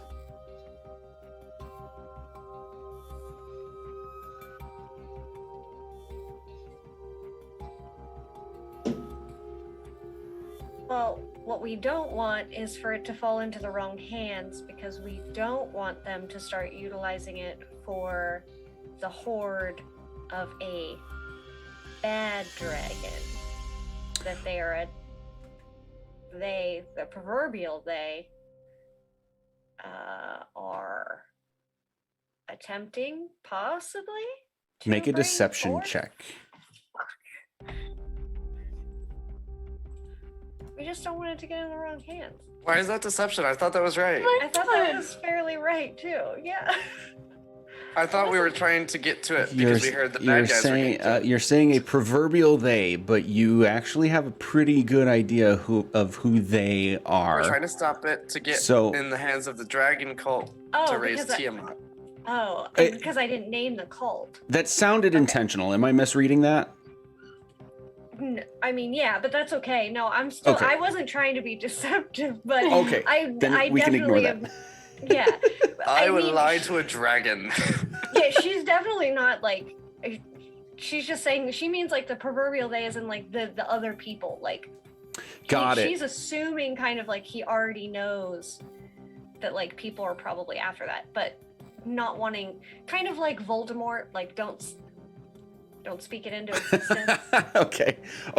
Your so girl Tina's coming. Ignore the deception thing, misunderstanding on my part, but let's play with this a little bit because of what this is. So you'll say you don't want it to get in the wrong hands, the other people who are looking for it, and he'll sort of like raise an eyebrow and give you a little and and respond with, and who precisely do you believe is they? Oh, I know this one. Well, come on. Yes. Well, I want to make sure it was okay I talked, Sometimes I've been told by these people that I talk too much. But it's the dragon cult who's trying to raise the Queen Tiamat. And from what I've heard, that's a no-go. They're pretty bad, like end of the world situation. So we're trying to stop that. Oh. But they're collecting a horde for her, so I assume that's why they were coming here. Well, a tall tale indeed. And how do you know this to be true? Well, we encountered one of their raids on a village, and they had a big blue dragon, and we're very culty. Yes, of course. And then we investigated their caves and saw some markings with a bunch of different dragons on them. Am I doing good, LSAO? LSAO, they normally. LSAO has been like against the far wall, very intentionally not going near the dragon. They normally remember a lot more than I do, but I'm trying really hard. Well, it does seem that we are short on time, so I should ask. And as he's saying this, you'll all feel a couple of faint thuds resonate throughout the floor and hear it in the walls. I should ask, do you believe yourselves to be on the virtuous side of these efforts? I mean, considering we don't want to dominate the world and, enslave or murder a bunch of people, I would say yes.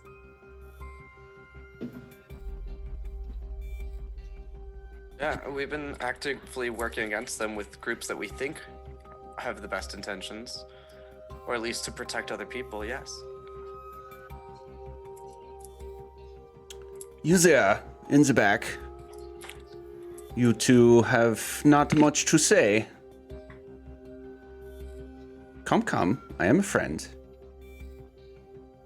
What are your thoughts?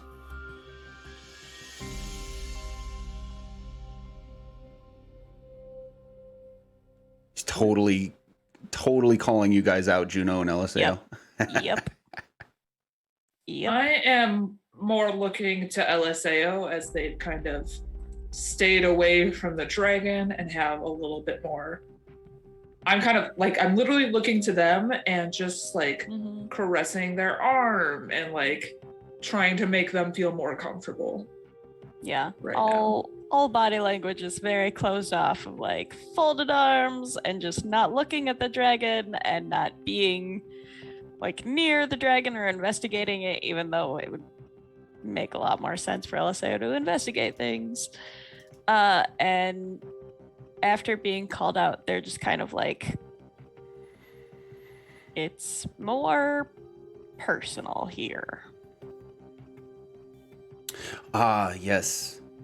One of few who have escaped. I see you've been conflicted with this before, but you seem more resolved. This is good.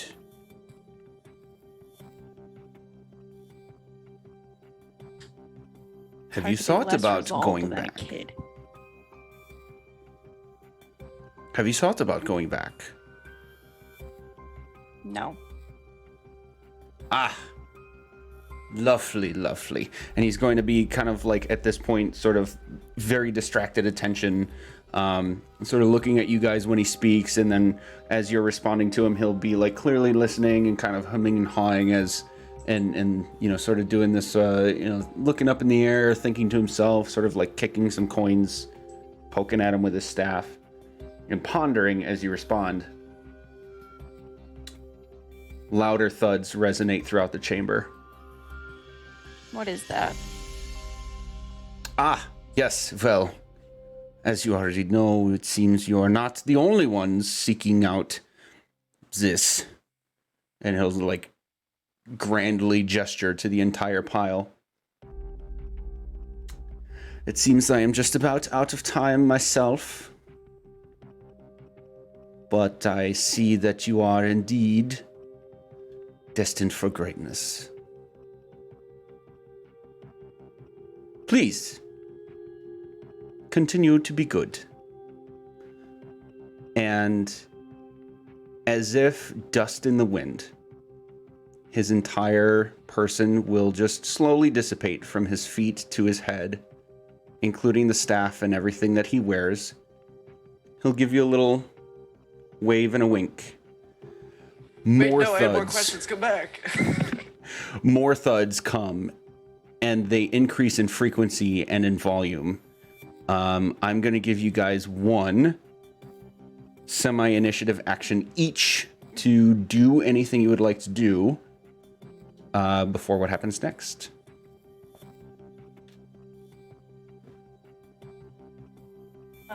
Ulta will shout to the group, should we form some sort of defensive action? Or should we hide and attempt to surprise? Yeah, I was honestly gonna like pull everyone to a doorway. I feel like the ceiling's gonna collapse on us. I thought it was just like some staircase opening to a treasure vault, but maybe I'm too trusting. Does it sound like they're already on the stairs coming down? The sound is resonating so strongly throughout the entire chamber, it's almost impossible to tell where it's coming from. I will assign a DC if you want to make an investigation check to try and discern that. That will be your sort of turn if you do that. Yeah, I'll try to sort out where they are for my thing. Okay. Natural 20! Nice. That's all it is, though. It's just definitely not clean, coming from the natural stairs. 20. It's coming from the northern wall. I'll point that out to the group. Is northern actually like north on the map? Yeah, Like up well, up on the map, yeah. Okay, so I'm gonna move behind this pillar, I guess. Yeah, And just because I honestly at first didn't think it was like a danger thing, but I will pull out my bow to like ready an attack because I'm trusting the group's like feelings. Okay, and what are your conditions for attacking something? Seeing dangerous people or dragon cultists enter the room. Cultists or the whatchamacallits? The gazers and stuff. Yeah, gazers and things. Okay. Because it could be one of two groups, because the is also looking for it. Also, the fact that there's The a who dragon now? gatekeeper and he disappeared right as we got here and was like, "You can deal with it." That feels super shady to me. Feels real rough. Okay. I don't like him. I don't like him at all. So He seems nice. Icarus is ready to action. What else? I Okay. see everyone else move behind walls, and that was kind of my goal, was to try and get people near shelter or structure. I still think something's gonna collapse, and I want us to be out of the way. So I'm just gonna try and make sure everyone is near a wall to shelter under. Okay. Unless you want to do something specific as an action, we'll have you make an investigation check to sort of discern a specifically safe space. Does that sound fair? Also 20. Okay. Unlike a lot of the areas that you've seen to this point, it seems like this entire chamber is untouched by time. So you can tell it's basically impossible to tell if any one spot is any safer than another from something as specific as a collapse. Hooray. Okay. Well, So, Arches and doorways, I yeah. guess. yeah, just The kinda, I'm typical. just gonna get to like this edge here, and I don't know. This is a dungeon, right? Like, is there like any like speck of moss or algae or just something growing in this chamber? Between nature, investigation, and perception, make the best check that you can make. Okay. Oh, I'm nervous. 13. Okay, so you're a little thrown off by how shiny the entire room is compared to everything you've seen to this point, but you are not able to see any sort of thing out of place at all as far as cleanliness or upkeep, other than the fact that this massive pile of gold is just, it's as tidy as it possibly can be for being just literally thousands, if not more, gold pieces piled up in the room. So we've got Eliseo, not Hyacinth's character, Icarus, Aster, Juno. Did you do something in Ulta? Juno did the investigation That's to right. figure out where they were coming from, which is why she moved behind the biggest pillar. Okay, and Ulta? Moved herself to here and has readied a crossbow bolt as well. Okay. For anyone that she would recognize as Emily, and Emily. Emily. An anemone. Oh, I love Chrissy. Awesome. Okay. As you guys are readying up, you continue to hear this, and the frequency increases, and it gets louder, closer, louder, and closer. And then, Ulta, you start to see cracks form on this small inlet. You, as the person closest to it and within line of sight, you can take one more, we'll call it semi-initiative action as you see that happen. Do you want to do anything?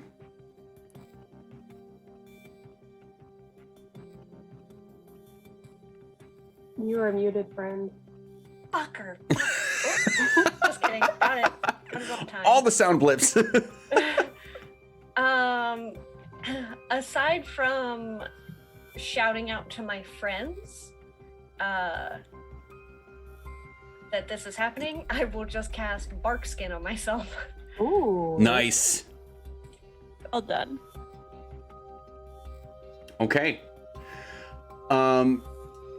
After a few more thuds, you will see a big chunk of the wall up here crumble.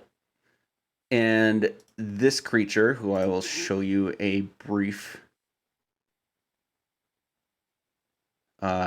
image of. It's a very bug-like creature with its claws clearly modified. This guy. Oh, Its claws have been modified with sort of metal man. prosthetics. Mm-mm. And it just sort of bursts through. And before I will give you the reactions, don't worry, to keep it fair. But you'll see Ulta immediately behind it, 2 bugbears.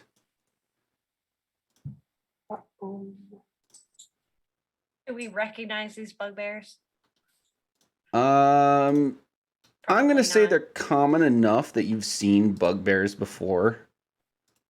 But they're not like wearing the robes or like anything particularly like. Or have a cool neck tattoo. Yeah. At first glance, you would not be able to tell, but that is something that you could check out later on if you wanted to. But then also, these were all sort of really clumped together, so I do have to show it to you all at the same time. You see a massive eyeball, and then near it, another smaller eyeball, and then another, and then another.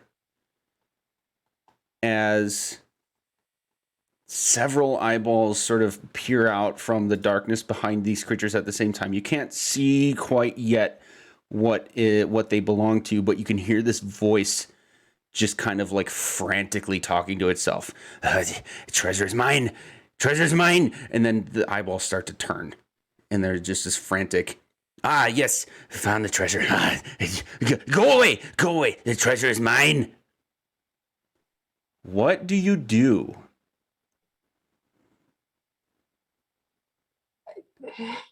I measure the map a second to see if I can do things.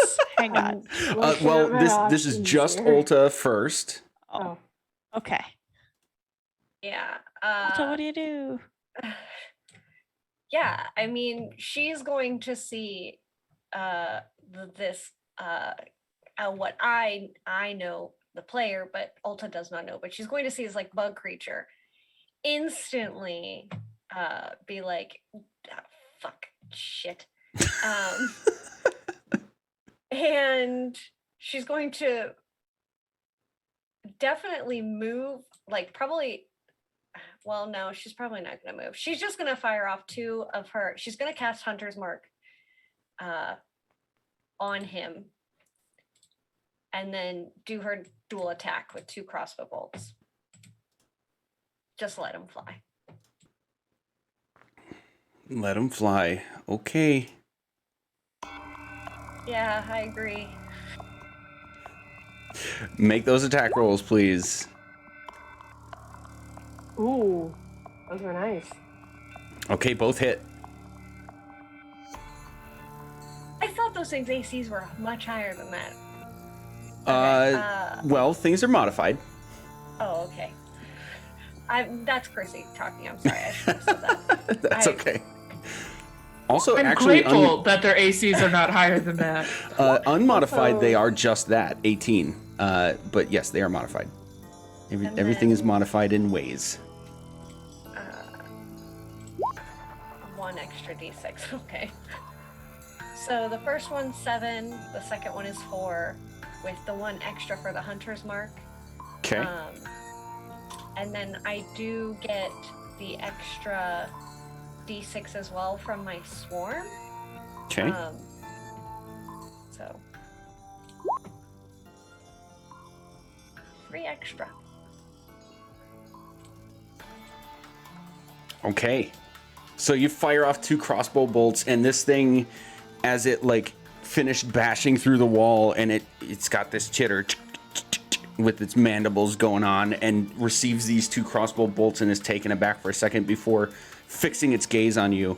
And then everybody else who had a held action, if you can actually see these things, be honest, then you can have your reaction trigger. So Juno, Aster, here? Eliseo.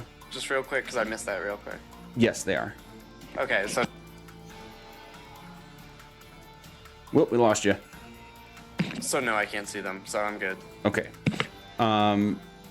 Aster, can you actually see them? Nope. Okay, and Eliseo? I can see most of that guy and these two up here. Okay, so I'm going to say that this guy is going to have half cover if you decided to use your reaction. I forget exactly what you had prepared to do. I was measuring to see if it was in range.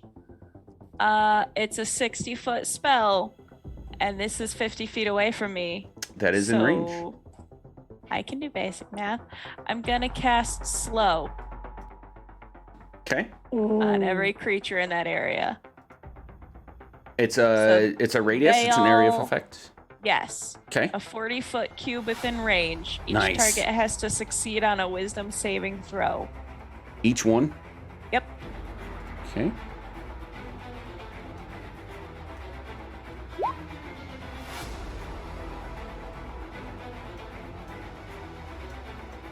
Oh.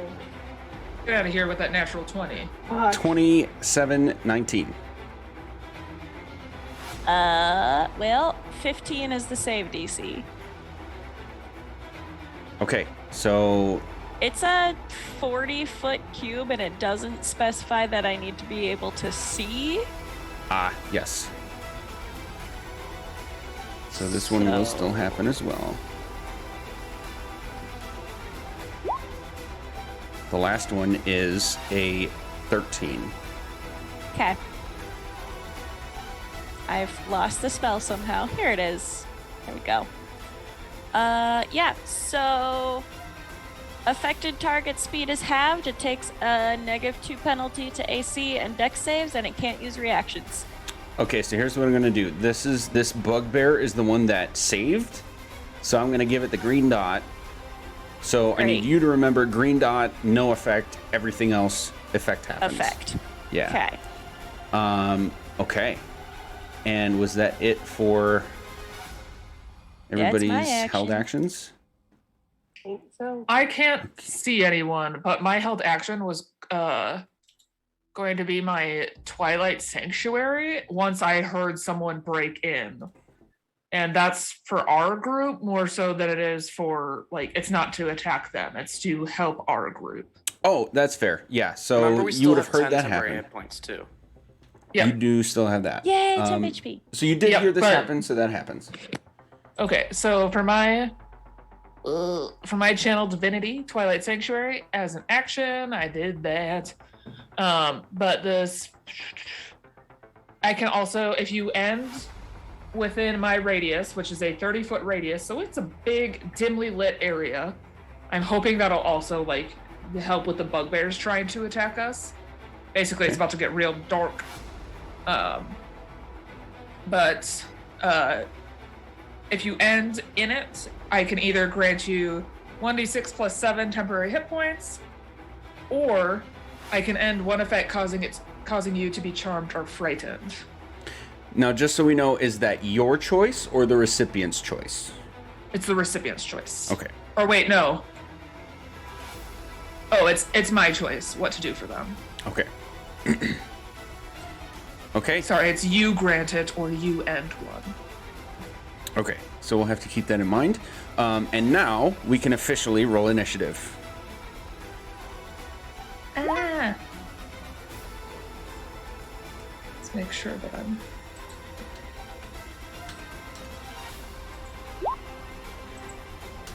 Yeah, I'm Oh, so no. quick.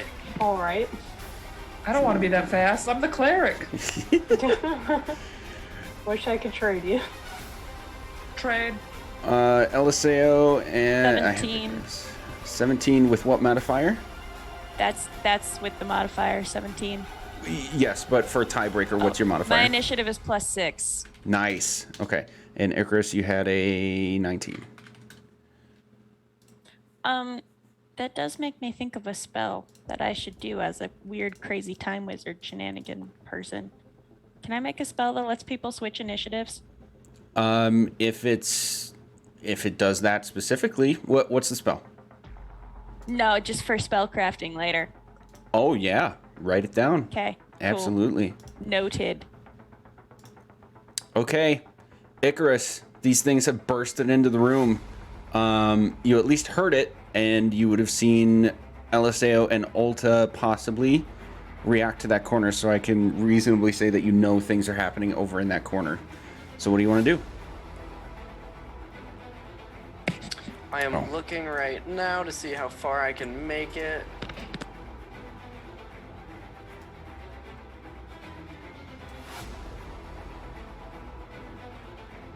I'm gonna move over here, which is 5, 10, 15, 20. I still can't see most of it, so 25, 30. Alright, and the green dot is slowed, right? The green dot is the only one that's not. Green dot's not slowed. Oh, the green dot is not slowed? But in character, you would not know any of that. Which ones are slowed? Ah! He's actually the one I can see the best, so I think it's a fair assumption. Yeah. It's... I'm going to go and cast Crown of Madness on him with a Bard slot. Bardic spell, Crown of Madness. Bardic Yep. spell, Crown of Madness. It's a very good spell. It's a DC 15 Wisdom save on the one green dot bugbear. Okay. Wisdom save. 19. Oh my god. So that's awkward and very inconvenient. So with my bonus action, I am going to Hexblade's Curse as a golden crown starts wreathing around the head of the Umber Hulk. Because I can just see the edge of it, but I can't attack it yet. Okay, so it's marked in some way? Yep, it's marked with my... It's basically a hex or a hunter's mark, essentially. Okay. I'm gonna have my turn. I'm gonna have you write that down. So just so we're all clear and staying fair on things, I do not believe that this fight is going to be over by the time we have our hard stop for tonight. So we need to take very detailed notes of status of things so that if we don't finish the fight, which I'm anticipating we won't, when we come back to it, we have a thorough understanding of the status of things. Sound fair? Okay. After Icarus is Eliseo with Juno on deck. Awesome. Yikes. I need to do more measuring. I'm gonna run for 5, 10, 15, 20. Trying to move around to where I can see things. Yeah, I can see things there. Cool. I'm going to pick... Okay, so you said this whole room is like pristine, not aged, so there's not like any loose pieces of rock or anything like that around here? There is not. Excellent. That's fine. I will instead pull out, I have, Hopper. what? Dang it, that's what I could have kept the pennies for. No, I have a knife that I'm just going to pull out and kind of fling it in the air and cast catapult with it. Nice! Uh-huh. Because that's not concentration. I'm going to do it at second level just because I haven't used any of those spell slots and I like to keep things even. Okay. So, yeah, I'm going to fling it at that guy. The big Umber Hulk one. Terrifying one. Nice. Go for it. Okay. Oh, I don't make an attack. It's a dex save. Sorry. Aha! Okay. It has a -2 to that, by the way, because of slow. Okay. So 10. DC is 15. So it takes 4d8 bludgeoning damage from a knife. Damn. Yep. Upcasting. Makes Huzzah. me think you shoot it and it just gets nailed with the hilt and not the blade. Oh yeah, no, I'm a horrible shot, and Like somehow that crack works its out hull for or me. something. It's like whack. That's 15 points of bludgeoning damage. Okay. And then I would like to hide behind this wall All right. with the rest of my movement. Juno is up with Ulta as the next player character, but things are going to happen in between. I'm gonna scooch this way. Oh no. I'm gonna cast my spiritual weapon at this big ugly motherfucker. I don't know if you have it. Oh, yes. And then I'm yes. going to attack with it.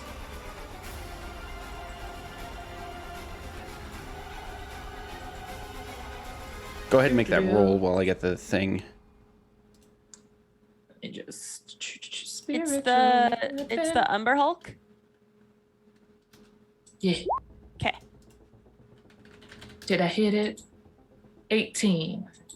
18 Its hits. AC is reduced by 2, just in case. Yes. 6 whole points of force damage from my spiritual weapon. Whoa, and it's then not that big.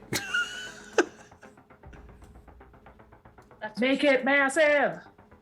There. Bigger. Gonna assign that to you. Thank you. And then with my action, I'm gonna shoot it with a crossbow bolt. Okay. Pew! Oh yeah, that hits. 22 to hit. 8 points of crossbow damage. Sorry. Piercing.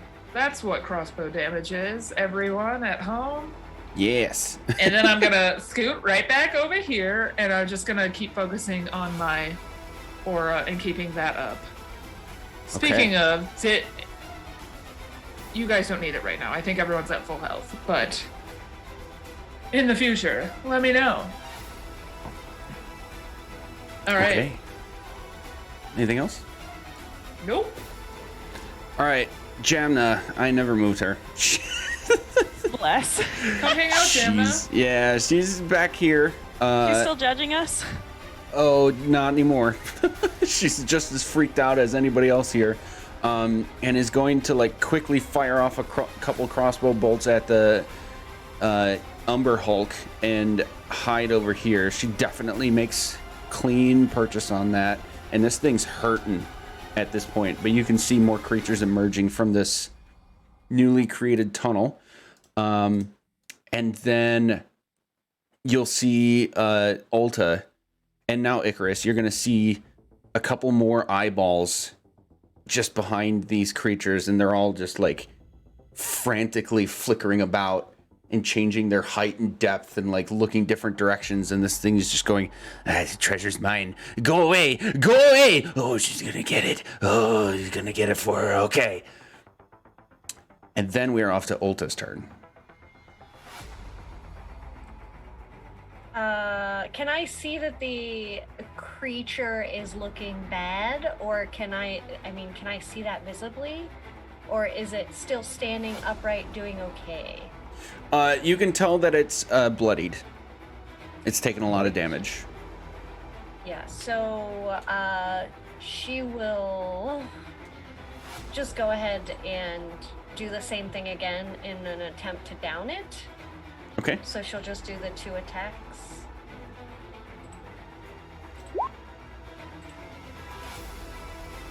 Both hit.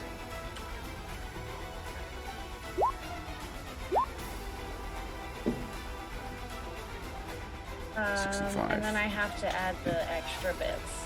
Okay. So once per action, I can let my swarm hit with like the extra d6, and then I have to go into Hunter's Mark. Do that d6. So 12, 13, 14, 15, 22 piercing Okay. total. As these bolts pierce it right in the chest, this thing like bursts through the wall, and it's got these like metal modified claw things happening. You all just barraged it, and with these last blows from Ulta, it is done. It'll just collapse to the ground right here. My movement, I'm just going to shift myself over to where Gemna is. and we're just gonna be two little buddies hanging out. Okay. Anything else? Nope.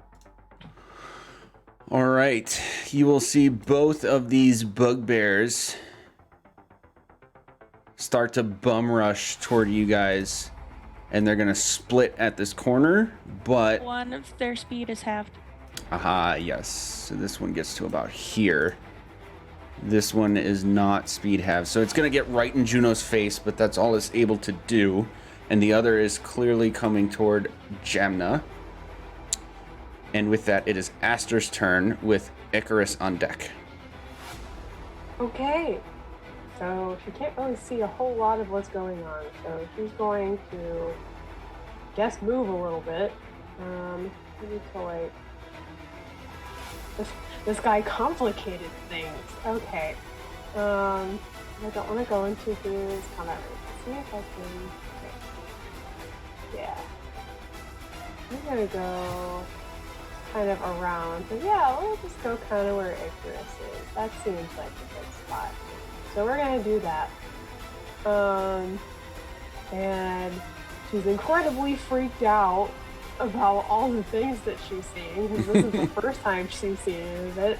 A bugbear just rushed around the corner, another one's going forward. There's just like an Umber Hulk on the ground. So she's just gonna try to steady herself for a second and just say, Brendan, I need some help. And with her action, she's going to summon her wildfire spirit. Ooh. So I'm going to spend a wild shape to do that. So yeah, from the sunlight and whatever dust might be around, the same stag with the burning elements to it. Oh my god, I love that. How big is it supposed to be? I think it's technically tiny. Hold on. Ooh, let me look at that again. It's either Oh my god, it small or moves! tiny. Like, it's a little. Awesome. Gotta look at this stuff. Oh, I it's can only small. see a little corner of it, but it's so It is cute. yeah, it is a small elemental. Okay. So I'm gonna put it like right next to this bugbear guy. Just right Oh, there. I will And I'm give you control of it. Oh, perfect. There we go. Alright, so I'm just going to put him here because it can be within 30 feet of what I choose. So as it just kind of appears out like this, that bugbear needs to make a dex save. Okay. Come on. 5. Okay, cool. So it takes 2d6 fire damage. So 10 fire damage. Okay. And that is what I'm going to do for my action. As my bonus action, I am going to shift. So Aster is going to like have the pin feathers and kind of like scaly appearance on her arms. So again, get some big and stuff for that. But I think that's all I can do. Okay. Icarus, it's your turn with LSAO on deck. I'm really sorry I have to make a quick run to the restroom, but I'm not going to do a break for it. So strategize. Talk to each other real quick. Cool. So there's the eyeball guy behind them. Should we just? Okay, out of character question. Is that Xanathar? Yes. Okay. That's why I We're was like, gonna oh, murder fuck. an actual D&D character. There is a reason why I was popping. Because I was I like, didn't- if it's gazer people, like they can Yep. charm and frighten the shit out of you. Yep. I want. That's why I was like, I'm gonna make sure that slow works on that. So Yeah, okay. that's why. Yeah, I'm like, we're gonna she has debuff reason the to be heck out of freaked this. out, and 'Cause that was my hopefully next that question. Spirit's gonna soak up some HP. Do we aim for the grunts or just take out, or like, should I go straight for Xanathar? I'm going to aim for the grunt that's directly in front of me. Yeah, because Yeah, I think I can me. maybe one hit him, so I was just gonna go Yeah. for that. But I'd say get rid of them if you can, because then that's less like people that are gonna To be keep- trying to hit us. yeah, to keep track of. Yeah. I would also say just be mindful of, I mean, whoever knows about who that is and what it is, make sure you're sharing that with folks as we're Yeah, because I actually out of character too did not even put that together. So Oh, In character, I just thought it was I was another very stupid excited to roper. put that idea. together. yeah, So- same. There might be like a little inkling in the back of Aster's head, but not enough to be like, Also, look how good my cat's being, y'all. Look at this a cuddly wee. baby. All right. Icarus, we ready for your turn? Yeah. As I see the one bugbear approach my sister, I am going to angrily knock an arrow, and it's going to glow with a glint of like flaming gold, and I'm going to shoot an arrow. Enchanted with which one is it again? I always forget which one I have. Branding smite, if it hits. That'll hit, I think. 27 to hit. Oh, yeah. So that's 6 piercing damage, and And can you ping which creature that was again? it's the one right in front of my sister. This one. This Okay. one. 6 piercing damage and 7 radiant damage. Is it really only 6? Yeah, you rolled a 1. Yeah. Oh, okay. And then you rolled another 1. Ooh. Nice. I'm good at this game. So yeah. So that is a total of 13 damage. Okay. Anything else? No, I think I'm gonna save everything else. Oh, bonus to attack rolls.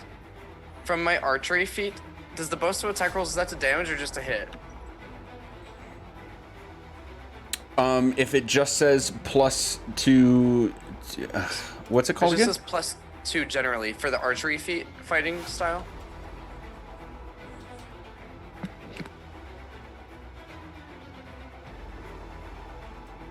Okay, just to save the time from looking it up, let's say to both for now.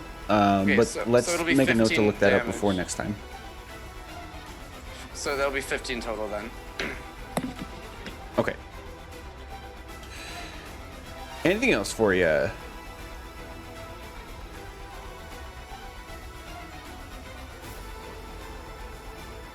You're good? Okay. LSAO, you're up. Juno on deck. Cool. I'm gonna pop back around here, see that that one's dead. I can see this guy, so I'm just gonna toll the dead on him, please. Oh, yeah. That is a wisdom save Wisdom saving throw. on this guy. Yes. Also, because I forgot before and I don't want to forget again, thank you so much, Raiders. I think it was Master of Rem and now Gnome Ann. I hope you had good streams. We're in the middle of a crazy fight in the Vault of Dragons. That's a 10 on the wisdom save. Totally fine. That's awesome. Let me find the right die. I keep pulling out d20s. There we go.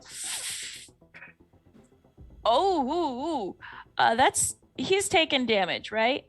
Oh, yeah.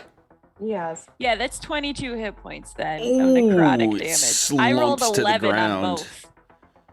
It was this one, right? Yes, that one is the one I can see. Slumps to the ground, dead. Yeah. Bleh.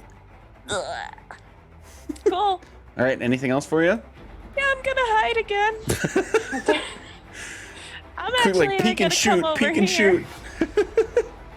You're I'm actually strafing. gonna come closer to my family here. All right, It'd be nice. Juno, you're up. Ulta is the next player on deck. I cannot see my spiritual weapon. Did it disappear? No, I have to If I- give it vision for you so that you can see it. It's up here. For my bonus action, I will bring that right over here Yeet! and whack this guy right here. Awesome. It Spiritual will weapon. have flanking. So tell me if you think this is incorrect, but I believe what I've done before is that the weapon will get flanking because an ally character is there, but characters will not get flanking when the spiritual weapon is there. Cool. Sure. Okay. 19 hits. So 19. 6 points of force damage. Okay. And then for my action, I too shall toll the dead. Ooh. I high five you.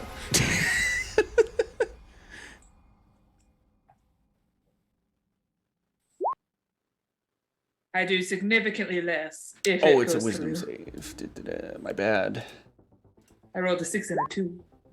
4. Well, it does not go through. Son of a. Nope. The 20 is not. That's Oh, on the the. 4. Yep, it's the Oh, thank actual God. bugbear. It's a 4. You take 8 points of necrotic damage.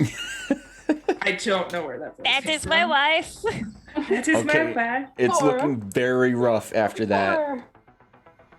Bugbears are as tough as the Umber Hulk was.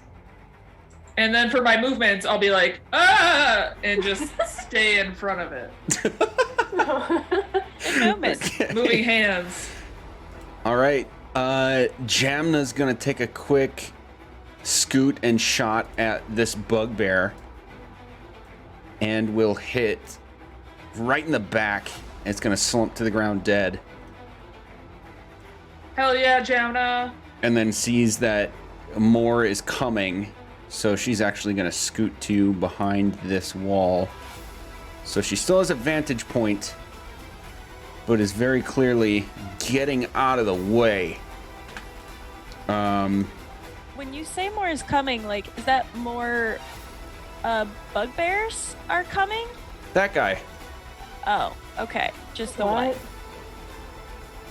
No biggie. It's just one guy. We got it. So, Oh. stuff is gonna happen. I need to show you.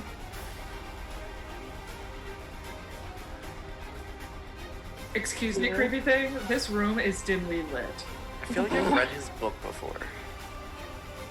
This Oh my god. appears. Never mind. No thanks. What That's do different you than we thought. mean? Don't read the full description because I pinged Oh, the wrong okay, thing. okay, what's But Okay, but can we look at the credit in the full description of the name Funkin' Hottie Peak? That is a worse name than any name I've tried to pull on in Magic. this guy pops through the door. This guy. This fucking guy. But then some stuff is gonna happen. So what I have for you is essentially a cutscene, and I will let you know if and when there is opportunity to chime in. This thing's gonna pop through the door, and you will now see no fewer than 10 tentacled eyeballs just frantically flailing all over the place, completely open, and the one massive one in the middle, and this blob of a thing that looks like a massive gazer with a lot more eyeballs is just ranting. The treasure is mine. The treasure is mine. Go away. Go away. The eyeballs are just flailing about. And then everything freezes as 3 of the eyeballs look directly at whatever of you they can actually see. Everything goes to black and white, and you all freeze with the point of view that you currently have. Out of the corners of your eyes, you will see a bright flash of gold coming from the direction of the dragon skeleton. And all of a sudden, everything around you goes black. You are going to see in front of you each other, and you're sort of able to look around and see each other, and just this massive void. Save for this. You big The boy. note big is boy. so good. Yeah, big boy.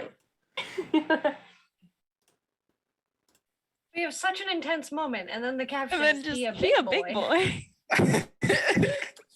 Children of Faerun, a test is at hand. I have been watching you.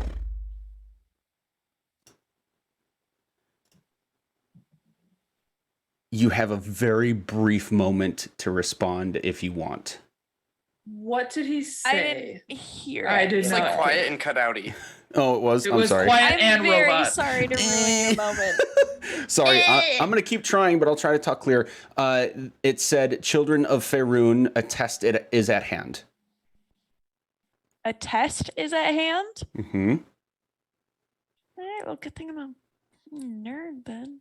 I hope we pass. I was never great at tests. We sound so confident. Oh my gosh. Do you legitimately say anything? No. Like, for real? I mean, I probably would, I gotta be honest. I think Juno might too, just asking, what is it? Who are you? Maybe might be a good question to ask.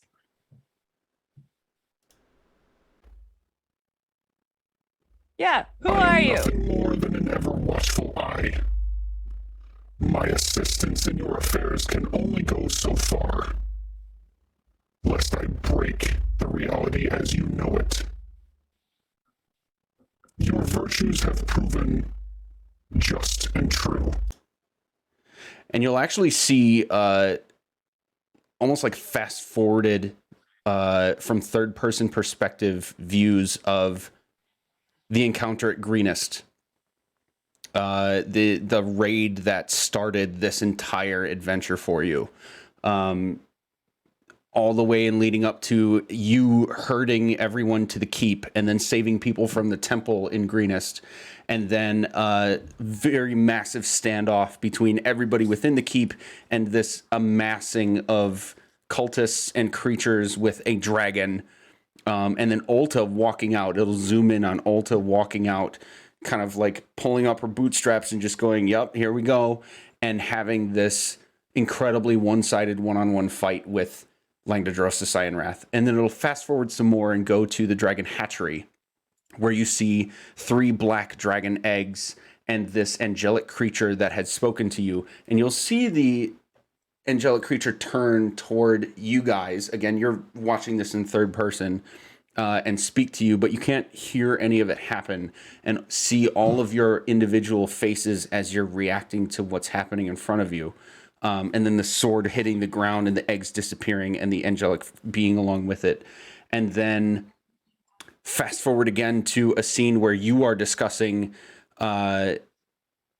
monumental plans with your faction leaders and understanding that you are against massive odds and trying to convince the Council of Waterdeep that what you're doing has purpose and trying to gain their favor and assistance, and then it comes back to right here. All of you are going to feel a sensation right in the middle of your sternum that at first almost feels like a cut, but it doesn't hurt. It's just a sort of sharp pressure. And then when you look around at each other, you can see this glowing slit. And then it grows a sort of orb shape around it. And for all of you, it looks like the exact same shape of this being's eyeball with the slitted pupil in the middle. In kind to my sister, I give you gifts. As a sword and a shield, the children of Faerun must act for themselves. Consider yourselves chosen knights. For a brief moment, you will see a round and oval-shaped table as you had before, Juno, an amassing of various gods. But this time, instead of confusion and dissent among themselves and each other, they will just be looking directly at all of you. I'm gonna look for my crush. He's there. Oh my gosh. And with a half a blink and then a flash of red and then black, you're back in this room. Still everything frozen, still with these eyeballs gazing directly at you with this malicious death stare. And you'll see this mote of golden light slowly float toward Ulta and insert itself into the very same space in her sternum that you had seen. And you'll continue to hear the voice. Aranax gives his soul willingly. Wield it well. you will see Ulta's body burst into flames. And as a flame across paper, you'll see her form burn from this white outline to brown to black, and it'll slowly emanate from this entry point in her chest outward through the rest of her body. And as it dissipates, you will see golden metal armor form in its place. But it extends. It goes beyond her body. Her weapons start to gain a golden hue. They extend a little bit, and you can tell that they become stronger and more powerful. And out of her shoulder blades burst 2 more eruptions of flame that slowly form into wings. Ulta, you have been given what I have created and called the Golden Dragon Soul Stone. It has transformed you. All of you see this magnificent Dragon Knight form of Ulta. I'm going to send you details on that item and what it does for you and everything that happens at this point forward. That is where we will end tonight. Level up. That's more than a level up, man. You look so dope. We can't take you anywhere now. Amazing. The mushroom. Also, I love that just was like killer. every single one of us is just like growing wings now. This is great. Well, speak for yourself. You are like the only one who can't fly. Deal with it. So I'll be able to fly like we have, I know. assuming it's okay with everybody staying within our hard cutoff, we have about, I'm going to say 10 minutes to keep it safe. I'm going to rattle off a few things for you guys. And then we can talk about everything that just happened. It's a lot, just to make sure everything was clear enough and we can straighten everything out before we have to have 2 weeks before our next session. So, Ulta, with your transformation, welcome to a massive homebrew aspect of this campaign. You've received an item called the Golden Dragon Soulstone. A golden dragon has chosen you to wield its soul as a weapon and as a shield. The power and abilities that it grants you will change over time. Your current Dragon Knight level is 1. Again, I'm going to be sending all of this to you, so don't worry about writing it down unless you want to, extra details. A whole bunch of stuff changes to your AC. You now have wings. You can fly. You have what I have called dragon magic spells and dragon magic spell slots, but there are limitations. There are only so many turns that you can last in this form. That will change over time. You can only use the magic that is available in this form. Any other magic that you already have, you cannot use while in this form. All of your melee attacks are now +1 magical to hit and for damage. And your available magic spell right now is called Golden Fireball. You also have a special melee attack that I've called Wing Slash. As a bonus action, either immediately before or after moving, you can twirl with your golden metallic wings to slash all creatures around you within a 5-foot radius for a certain amount of damage. You stay currently in this form for up to 2 turns. At the end of your second turn, it will automatically dissipate.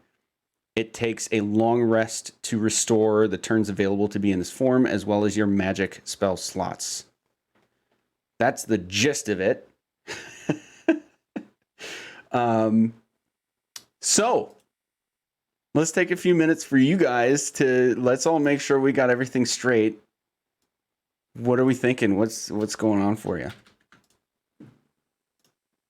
Am I still Juno is small? currently. Oh, sorry. Go ahead, Chrissy. I just want to know if like my size has actually changed, or am I still just a small creature? You are still small. Okay, cool. I Yeah. love Even that. better. Yep. Even better. Okay. But now you've got this like epic golden dragon armor. Okay. Yup.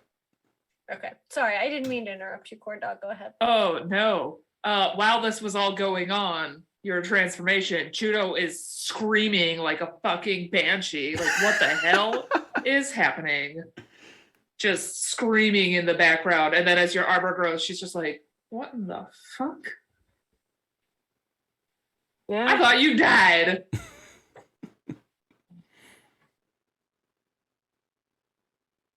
Anything else? Or just generally this? That's fine. I'm just so excited that almost all of us can fly now. Like, I don't know why, but I just love it so much when characters can fly. We're gonna all go fly together. Sorry, Icarus. I can only cry. I can only fly for a minute at a time. I can Same. cry This for is much a longer. Yeah, This I can is a cry for cruel much irony, longer. given that my name is the Fallen One. I know. It's like, oh, sorry, you really Soon. can't fly. Next You can't give me level. wings Next 'cause they'll just level, fall I can off. Fly Right. for my entire wild shape. One more level. One more level, and then we're gonna leave Icarus on the ground. It's fine. I don't want to hang out with you guys anyways. I'll make We get friends. that sweet ability score increase at level 8. Oh, I'm so excited for that. They're gonna be so fucking wise. Okay, so in the interest of time, then, is there anything about all of that cutscene stuff and things that were said that I should reiterate or that we need to clarify So- before doing outros? We all were a little bit like, okay, so this beholder is definitely Xanathar, right? Oh no, but it's not. It's the zombie thing. And That is then- just what he looks like. It is Xanathar. Ah, cool. Yeah. Not cool, but also like it's fine. Terrifying, we have a cool, but We have a cool. cool dragon Terrifying. warrior now. We can do whatever. Mm-hmm. It's fine. I love you, Chrissy. It's fine. And then the eyeball thing was Aranax. Aranax, so the eyeball thing said Aranax gives his soul willingly. Right. And But that's he the also gold said dragon. Something about a sister? I'm Mhm. thinking Would've been- Sunrunner's his sister. No. No, the Um, staff had the two dragons. There were two dragons on the staff. Yeah. And they were touching, they were bonking noses. They were booping noses. Yep. So I'm assuming Boop snoot. he was one and she is another. I don't know if that was the Well, it's either If that Chrissy was the or person we Sunrunner. talked Those are the to? only dragons I know. well, no, I would assume that it might have been the Tina? homie that disappeared Oh. or the somebody in a different horde. Broski Like a that different left? somewhere else. So the dwarf that disappeared, all you know is that he looked very, very close to the dwarf that Icarus has seen in the vision from the stone. But Icarus, you know that was not the same person. So it looked like Arnak, but was not Arnak. In Aranax's dwarven form, yes. Aranax is the golden dragon that was tasked with defending the vault. And whose Yeah. body is dead right there. Yes. I was confused because they're like, he's dead, but he did a good job defending, or he like defended. Yeah, he and lived everything. his entire life here. And I was like, then why are we defending now? Like, Juno, don't you gotta replace him? Like, this is easy. Juno being the cleric and having your stats the way they I am the are. Cleric. There's no what? Oh, I just said I am the cleric. Being the cleric and context clues from everything to this point and your scores the way they are, there is no question in your mind this was Bahamut. Oh, Hooray! That's what I Oh. thought when he said sister. Bingo. rad. So Arnak. I was didn't. I his like sister? know that lore wise Chrissy, but I didn't want to like be like, oh hey guys. I will totally mention this to the party at some point. At some I was point. One dragon listen, from when World we're of not Warcraft. in combat. Mm-hmm. But I'm not not in combat, we can tell screaming that everyone. our kobold has just been incinerated. Yeah. Eh.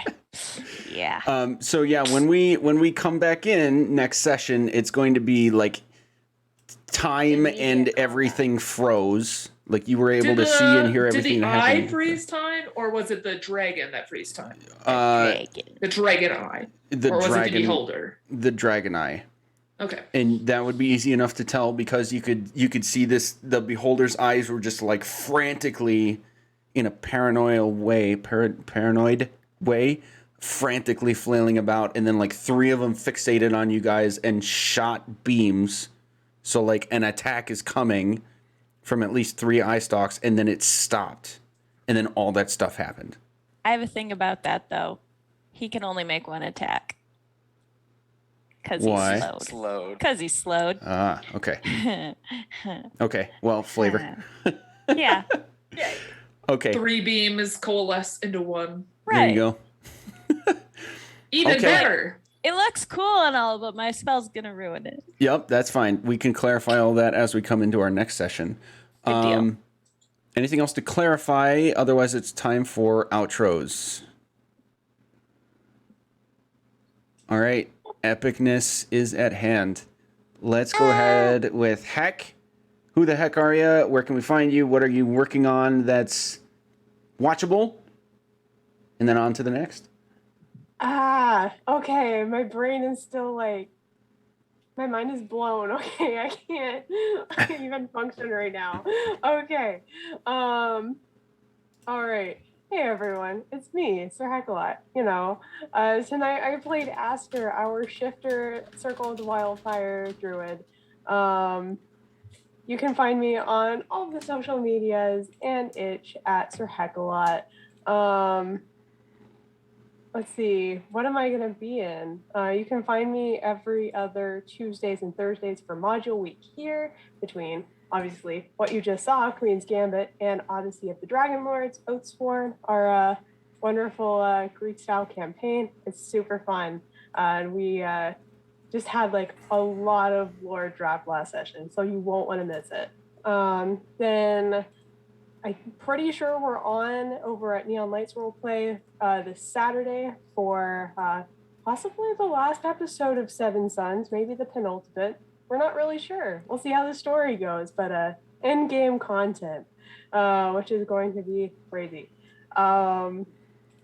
There's a bunch of stuff in the works for next year that I'm not sure if I can talk about yet, but stay tuned here and possibly some other channels and see what happens next year. Let's move it on over to Nipper.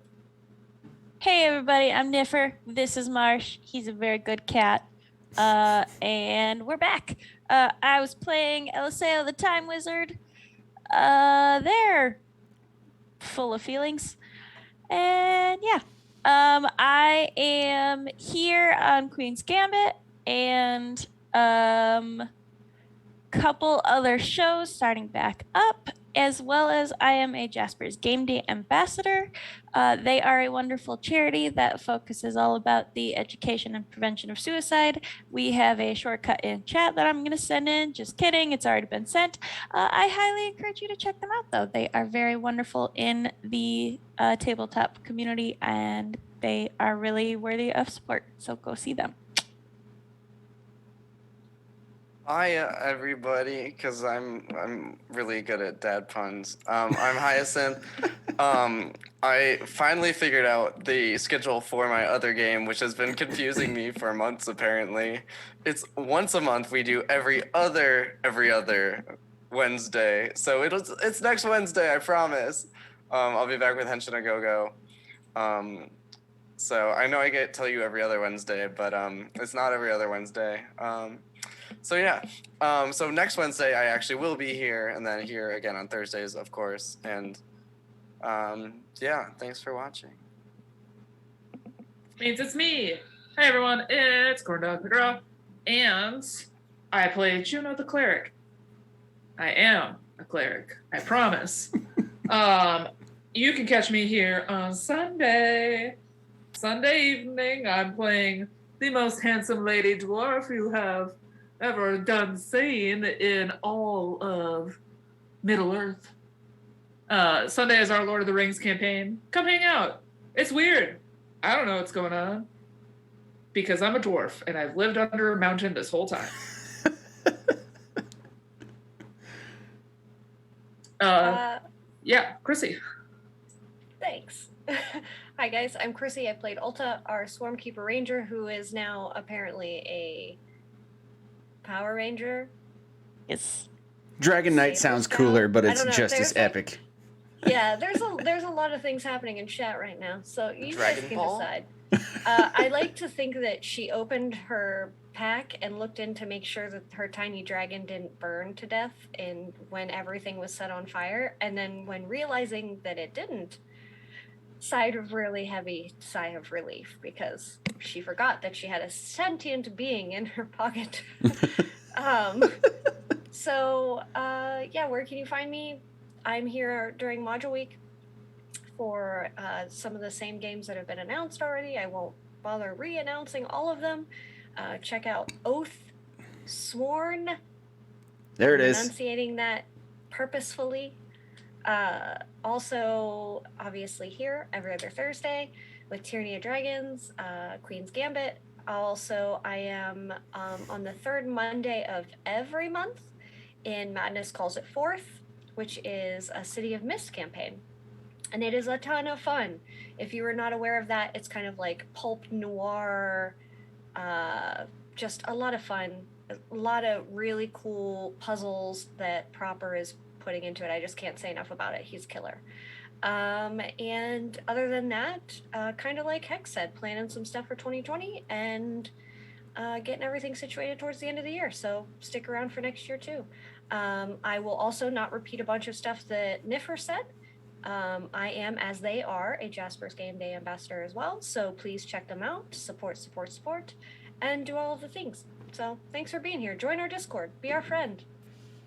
Come to the dock side. We have cookies here. All right, and I'm Dat Magic Juice, shepherd of this lovely clouder and general game master of game things, mostly D&D at this point. If you didn't catch it, everything that just happened is very, very, very, very homebrew. And we're going to see a lot of results of that. And as we've said, in character, in game, the adventure has just begun. So check this show out every other Thursday right here at 7:30 on Thursdays. And then I run one other campaign that's of a similar style, but a very different story on my own channel every other Sunday. The schedule's a little funky because we're in between massive holidays. So you can just check my Twitter for that. My name on Twitter is the same as you see it right there in chat for Twitch. And I'll just leave it at that. There's a ton of content coming from me on both these channels. And I hope you enjoyed this show. This was a big reveal in a lot of ways. So until next time, have a good night.